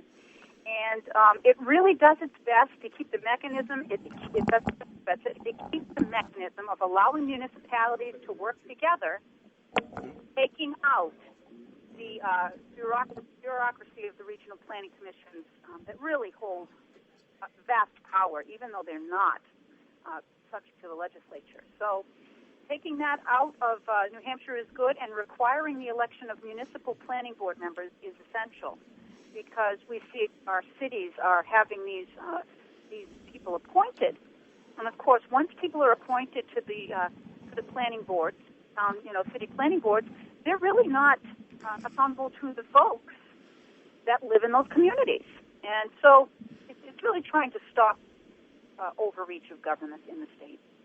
Okay, I went through the bill, and I did write a post about it, and that was my take. You want these people to be elected, and at least for the voters to have some sense of accountability on what they do.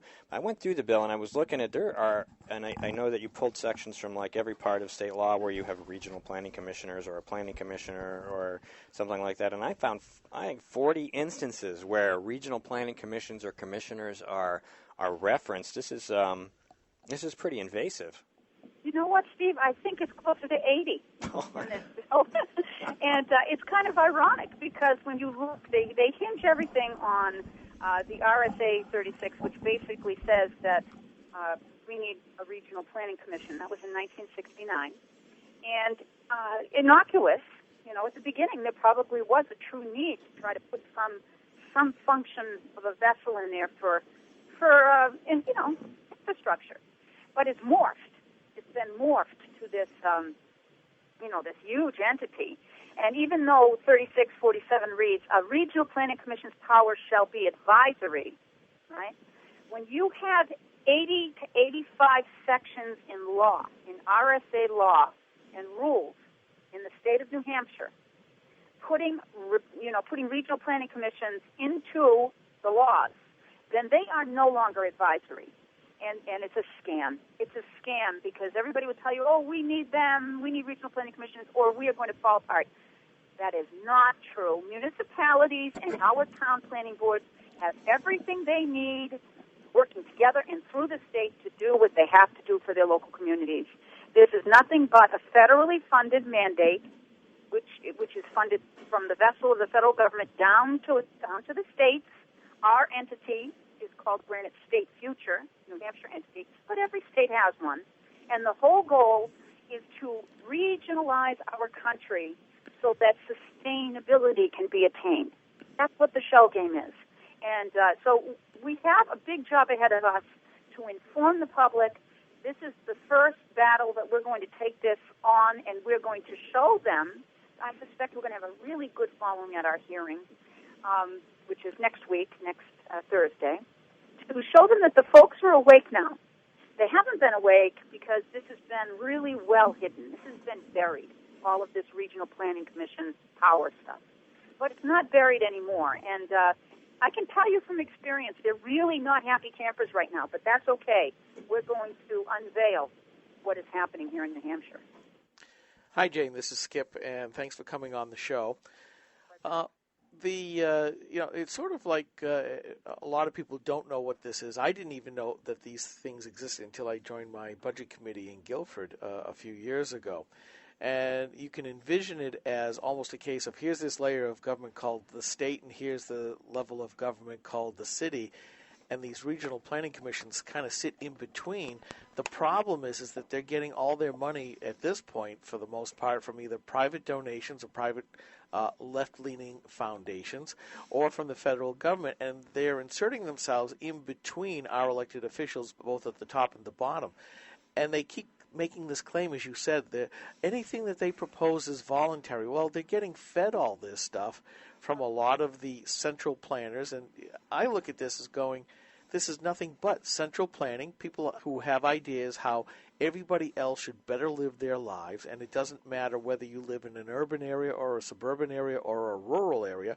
They're going to try to cookie-cutter everything across the state, and the blogosphere is starting to report this more and more, where these same kinds of unelected officials all over the country are starting to say, here's where you can live, here's where you cannot go, here's where you're going to densify your housing, and this is where the commercial stuff is going to go, because we want you to walk to work, we don't want you to have to drive a car, you have to take public transportation, and we're just going to set everything up for you. Right, absolutely. Now, let's look at this, because we've already contacted a number of the reps that are in this municipal and county government committee.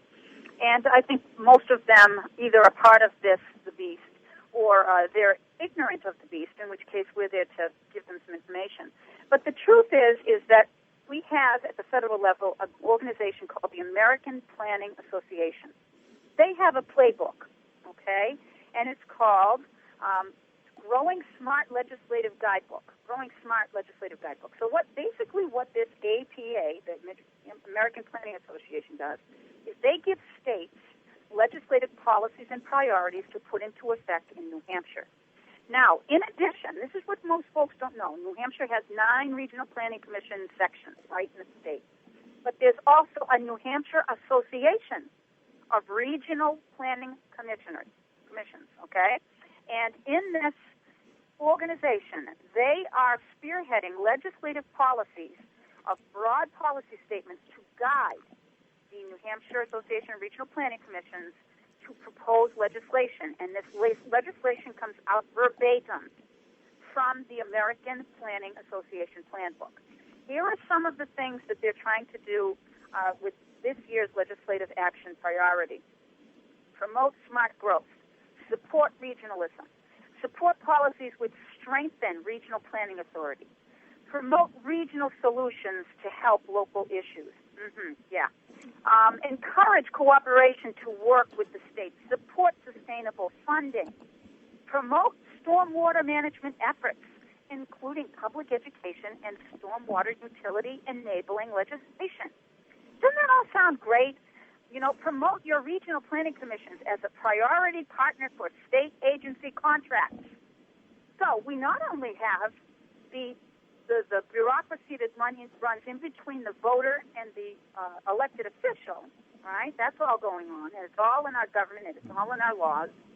But we also have this New Hampshire Association of Regional Planning Commissions that is putting forth the legislative policies to make sure legislation gets passed to promote all this wonderful smart growth where you build up, not out, and you do the best to restrict through zoning laws of our communities, okay, how you can build and private property ownership issues. So isn't that a big one, right? There's a big monster out there that we're taking on. It is pretty big, and I like to remind some of our listeners in the other parts of the country that if you're not aware of regional planning commissions in your state or your county or wherever you are, you really need to start looking into it, because they are there and they are doing things in the name of this project, and it has absolutely nothing to do with anything you can control. Max, you had a question? Yeah, I served on the Seabrook Planning Board for a while, and we definitely did deal with the Rockingham Planning Commission a lot. What they're talking about with smart growth, where it got started was Soviet-style urban development policies. And, now if you look at the old Eastern Bloc, Poland's abandoned it. East Germany, of course, has abandoned it. They're tearing down those old 60-story tall public housing projects, and they're tearing down some of the old state-run rail monopolies or privatizing them. Lithuania and Estonia are abandoning it. Russia, Ukraine, even China's moving away from the old Soviet-style planning policies, and now it's being pushed on the U.S. You're absolutely, and we see the same thing with the going toward a socialist, country, right? They're doing it over in EU, and they're figuring out none of those policies really work, so they're working toward more capitalism. But we seem to be the ones now that are going down that road. I just want to throw out there, in addition to what you were saying about sustainability, the reason New Hampshire is choking in it right now is because Jean Shaheen, when she was governor in 2000, pushed and pushed and pushed every sustainable option, possibility, anything in the state of New Hampshire. And it has just bloomed with that. In fact, as far as workforce housing, which we know to be a really, that's a nasty one. And we have a bill in the works to take on workforce housing this legislative session as well. But the only reason that New Hampshire is also working with all of the challenges of workforce housing is because Governor Hassan, who chaired the municipality committee in 2010, along with Marcia Fuller Clark, tag team to make sure they ran through as fast as they could the workforce housing that we now have in the books that was in 2010, voted in 2010. So you can see that the progressives have an agenda. That agenda comes from on high. When they say that these regional planning commissions are grassroots, they come from the people. They listen to the people. Bull-ticky. They listen to the federal government, and they listen to the money, because they're making a lot of money with the pay-to-play partners inherent in this system. And everybody wants to keep getting their palms greased. This is wrong. This is wrong. This is not what New Hampshire is supposed to be about. And we're just going to keep talking until we can't talk anymore about it. New apparatchiks, our overlords. The one thing I wanted to bring up was that one of the things that was said by these commissioners in one of their pieces of paper was the biggest impediment to their progression of this stuff is New Hampshire's strong tradition of private property. Yeah, don't you love that? Can I tell you exactly where that came from? Go ahead. It comes from a HUD document, given to the state of New Hampshire, identifying and overcoming barriers. It's a legally binding agreement, by the way, this document. But one of the steps, and this is a quote, one of the steps in visioning and planning process will be to identify existing and potential barriers to ensuring sustainable communities and to articulate the strategies the regions will use to mitigate and overcome each barrier. Anticipated barriers include New Hampshire's strong tradition of individual property rights and resultant resistance to planning and zoning. I don't think that's advisory. What do you think? I think that sounds like they're going for something compulsory, not advisory.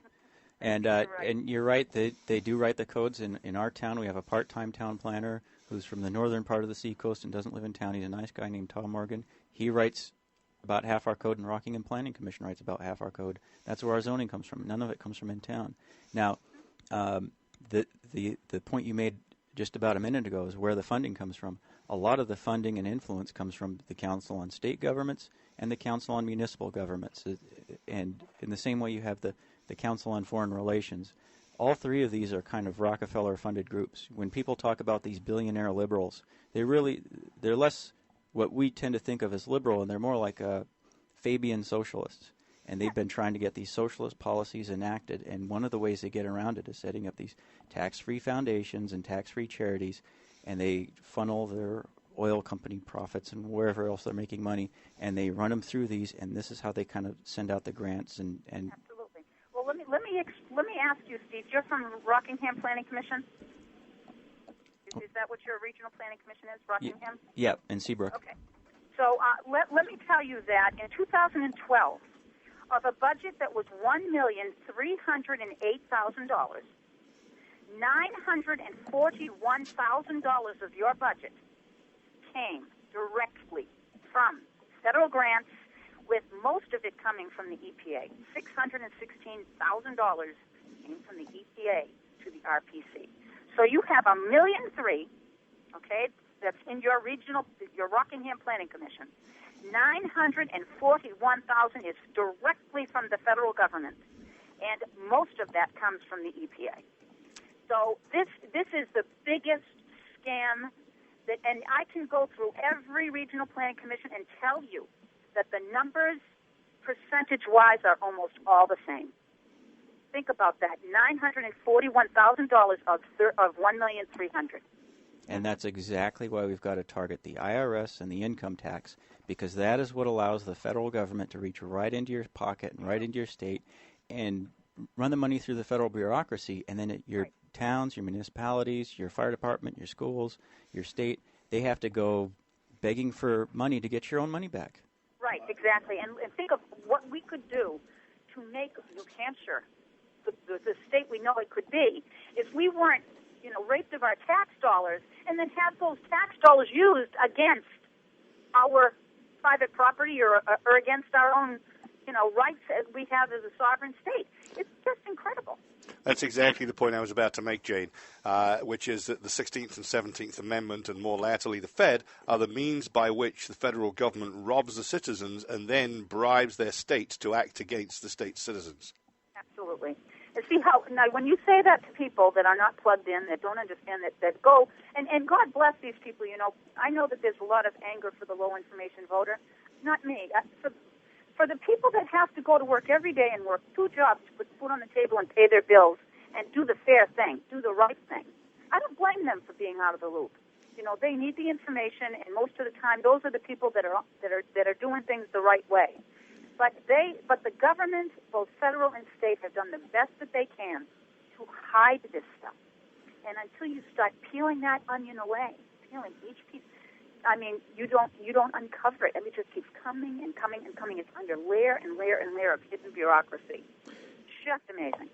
Jane, I say this next part with a little bit of tongue-in-cheek here, but, the low information voter, the LIVs, as some call them, well, hasn't the RPCs and these other kinds of like-minded organizations, they've had lots of meetings all over the state where ordinary citizens can come and listen and talk and discuss and tell some coordinators, here's what's important to us, and you need to bring this back and bring it to our legislature so we can enact even more laws. Yes. Well, we know that that's the scam of New Hampshire Listens, right? And New Hampshire Listens was a technique that that Granite State Future, right, as the overlord of the 9 regional planning commissions, put into effect to try to put the propaganda forth about how wonderful your regional planning commission is. Okay, so each little community has a New Hampshire Listens, which is all based on the Delphi technique, right? And the Delphi technique is basically the technique that starts out with the premise that the people holding the meeting know exactly what the outcome is going to be, right? They've planned it, they know what it is, and they put people, they put little like agents within the different groups to move those groups to go around what the overlord wants to be the outcome, you see? And when people talk against the outcome that the group wants, they're marginalized, or they're demonized, or they're talked over, or they're ignored. I went to 3 of them. One as a private citizen, one as a state rep, and one where I didn't participate. I sort of watched from the outside. And that was this was a thought-out procedure. They have been doing this for decades. They're really good at this. And their whole goal with New Hampshire Listen is to propagandize and to make people think that regional planning commissions come from the community when they know right well that that is not true. You know, I did go to one of those, and I brought my camera, and they weren't too happy with me because they knew that the jig was starting to become up, as it were, because actually two of us showed up. Ed Como of Government Oversight showed up, Tim Carter of the Lakes Region Tea Party, and I showed up at one of these things in Plymouth. And, you know, I just did not participate in this ring of discussion, but it became clear as I watched more and more, and it is out on Granite Rock. We're going to have to pull that up and bump it up again, because it was rather interesting to see. Here's the person who's the head of it, and here's the plants, here's the bad guy, here's the supporters. And the game was obviously up when I arrived early, and I watched all these people come in. They all knew each other. They all greeted each other with hugs and kisses on the cheek and happy words and all that other stuff. And then, like magic, they all kind of disappeared to these different discussion groups. And I'm watching them going, these guys have been doing this for a while. And when I reviewed the tapes and did my blogging opinions of this, it became clear each one of them had a role. So just to bolster what you said about New Hampshire Listens, this is all staged, and the people who actually had opinions, they were marginalized. I know that they tried to do it several times to Tim Carter and a couple of other folks that I knew that were there that were more of the freedom. Let me do what I want. Stop trying to nanny me to death or tell me you know better than me how to live. But what about my ideas? You're not putting them up on the whiteboard, and it just goes on and on and on. When you would, for me, when I was participating, when I of course knew what was coming, and when I saw that they were ignoring what I was doing, I was very pleasant, but I just kept pointing it out, and then they changed the person that was dealing with my committee. He had somebody come in to tag team. But that became such an issue because of what you guys did in putting those meetings out there, on showing people what this Delphi technique was. They had, and you'll have to excuse me because I don't have those notes in front of me, but the RPCs had a discussion, which came up at one of the meetings that I sat through, where they had to talk about a response to the fact that people were starting to speak against what the type of New Hampshire Listen things were about.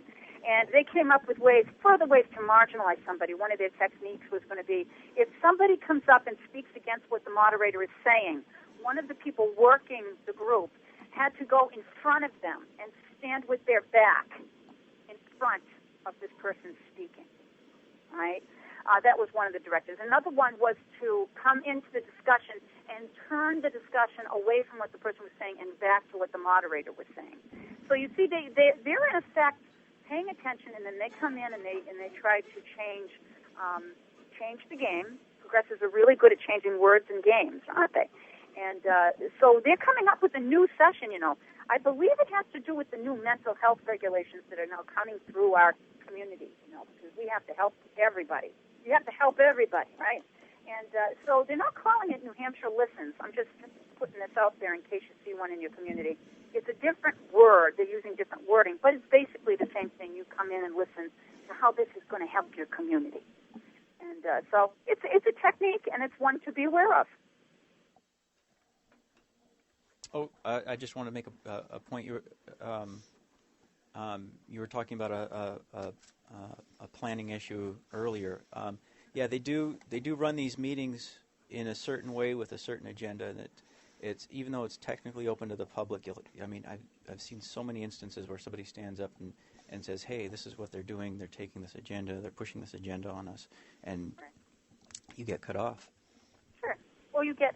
Or how many times? Well, where's your tinfoil hat? Ha ha ha, kind of thing. They wheel out that tired old ridicule tactic every time, and they've just done it over and over and over again. And I think that most people are sophisticated these days, but you still have a few people who hear, "Oh, an authority figure is accusing you of being crazy," even though you're just standing there rationally, spewing facts, important facts. But they wheel out the tired old ridicule tactic, and I know the worst politicians because they wheel it out all the time. It's like they're trained to do it, and they're trained how to do it, and they're trained what to say by the Good Old Boy Network. It happens in the State House. It happens there. I mean, I can't tell you the names that have been called, putting forth this kind of thing and being, state sovereign-minded whenever I speak in the well. I try to tie everything to the fact that we're getting further and further away from where we should be as a state. And this incremental creeping socialism and government overreach thing has really got to be called for what it is. There's just no other way around it. And there are those in the system that have been there for so long, and they're loath.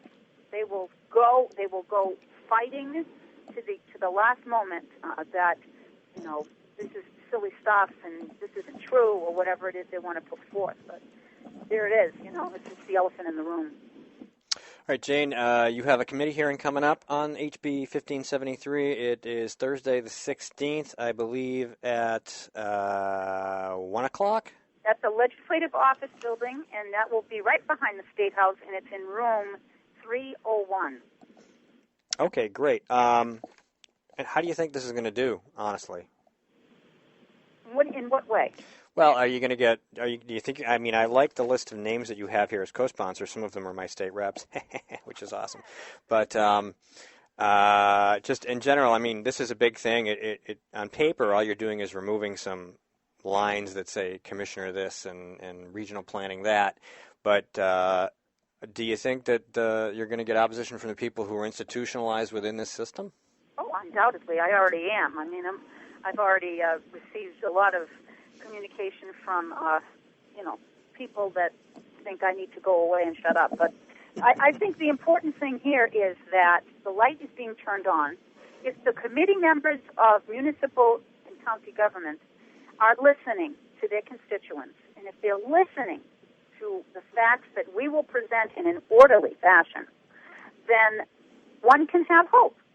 If they instead decide to just, pander to the establishment and to go the easy road, I tell you, we're going way beyond the committee because we're watching how people vote this year.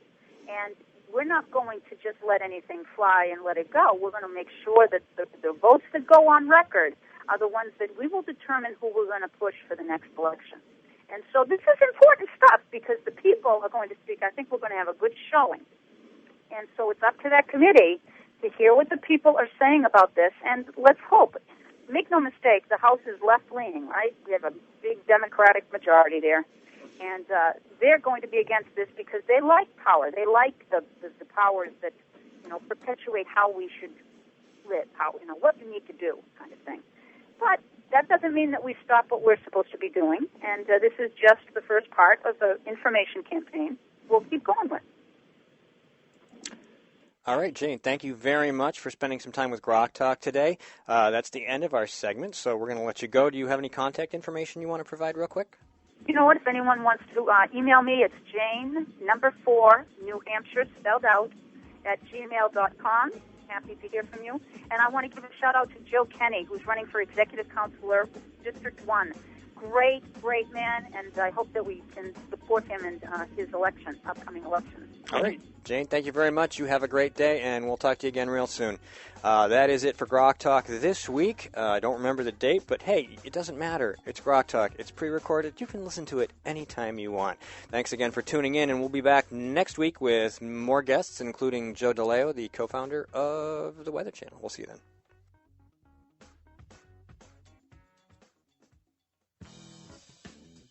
Thanks for listening to Grok Talk, brought to you by GraniteGrok.com, New Hampshire's leading conservative website. We'd like to make you an offer we hope you can't refuse. Do you have a local group or nonprofit? Do you have your own cable access show or podcast? We'd like to promote you right here on Grok Talk for free. You can send us your own 30-second audio promo, and then we'll play it during our podcast. If you'd like to take advantage of this opportunity, please email Steve at GraniteGrok.com.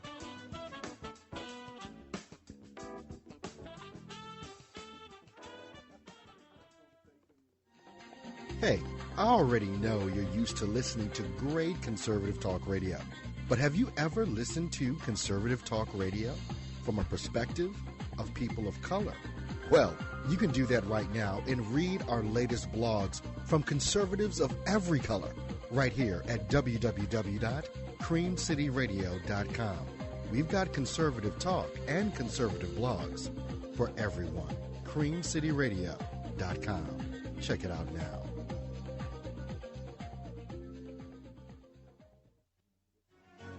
This is the Coalition of New Hampshire Taxpayers. We're located at 8 North Main in Concord, New Hampshire. This is the repository for all things conservative and municipal. So if you have a problem in your town, your school, your budget committee, the right to know law, and now at the top of our list is voter fraud. You have a tip for us, some information for us, you want to join or help us out, cnht.org.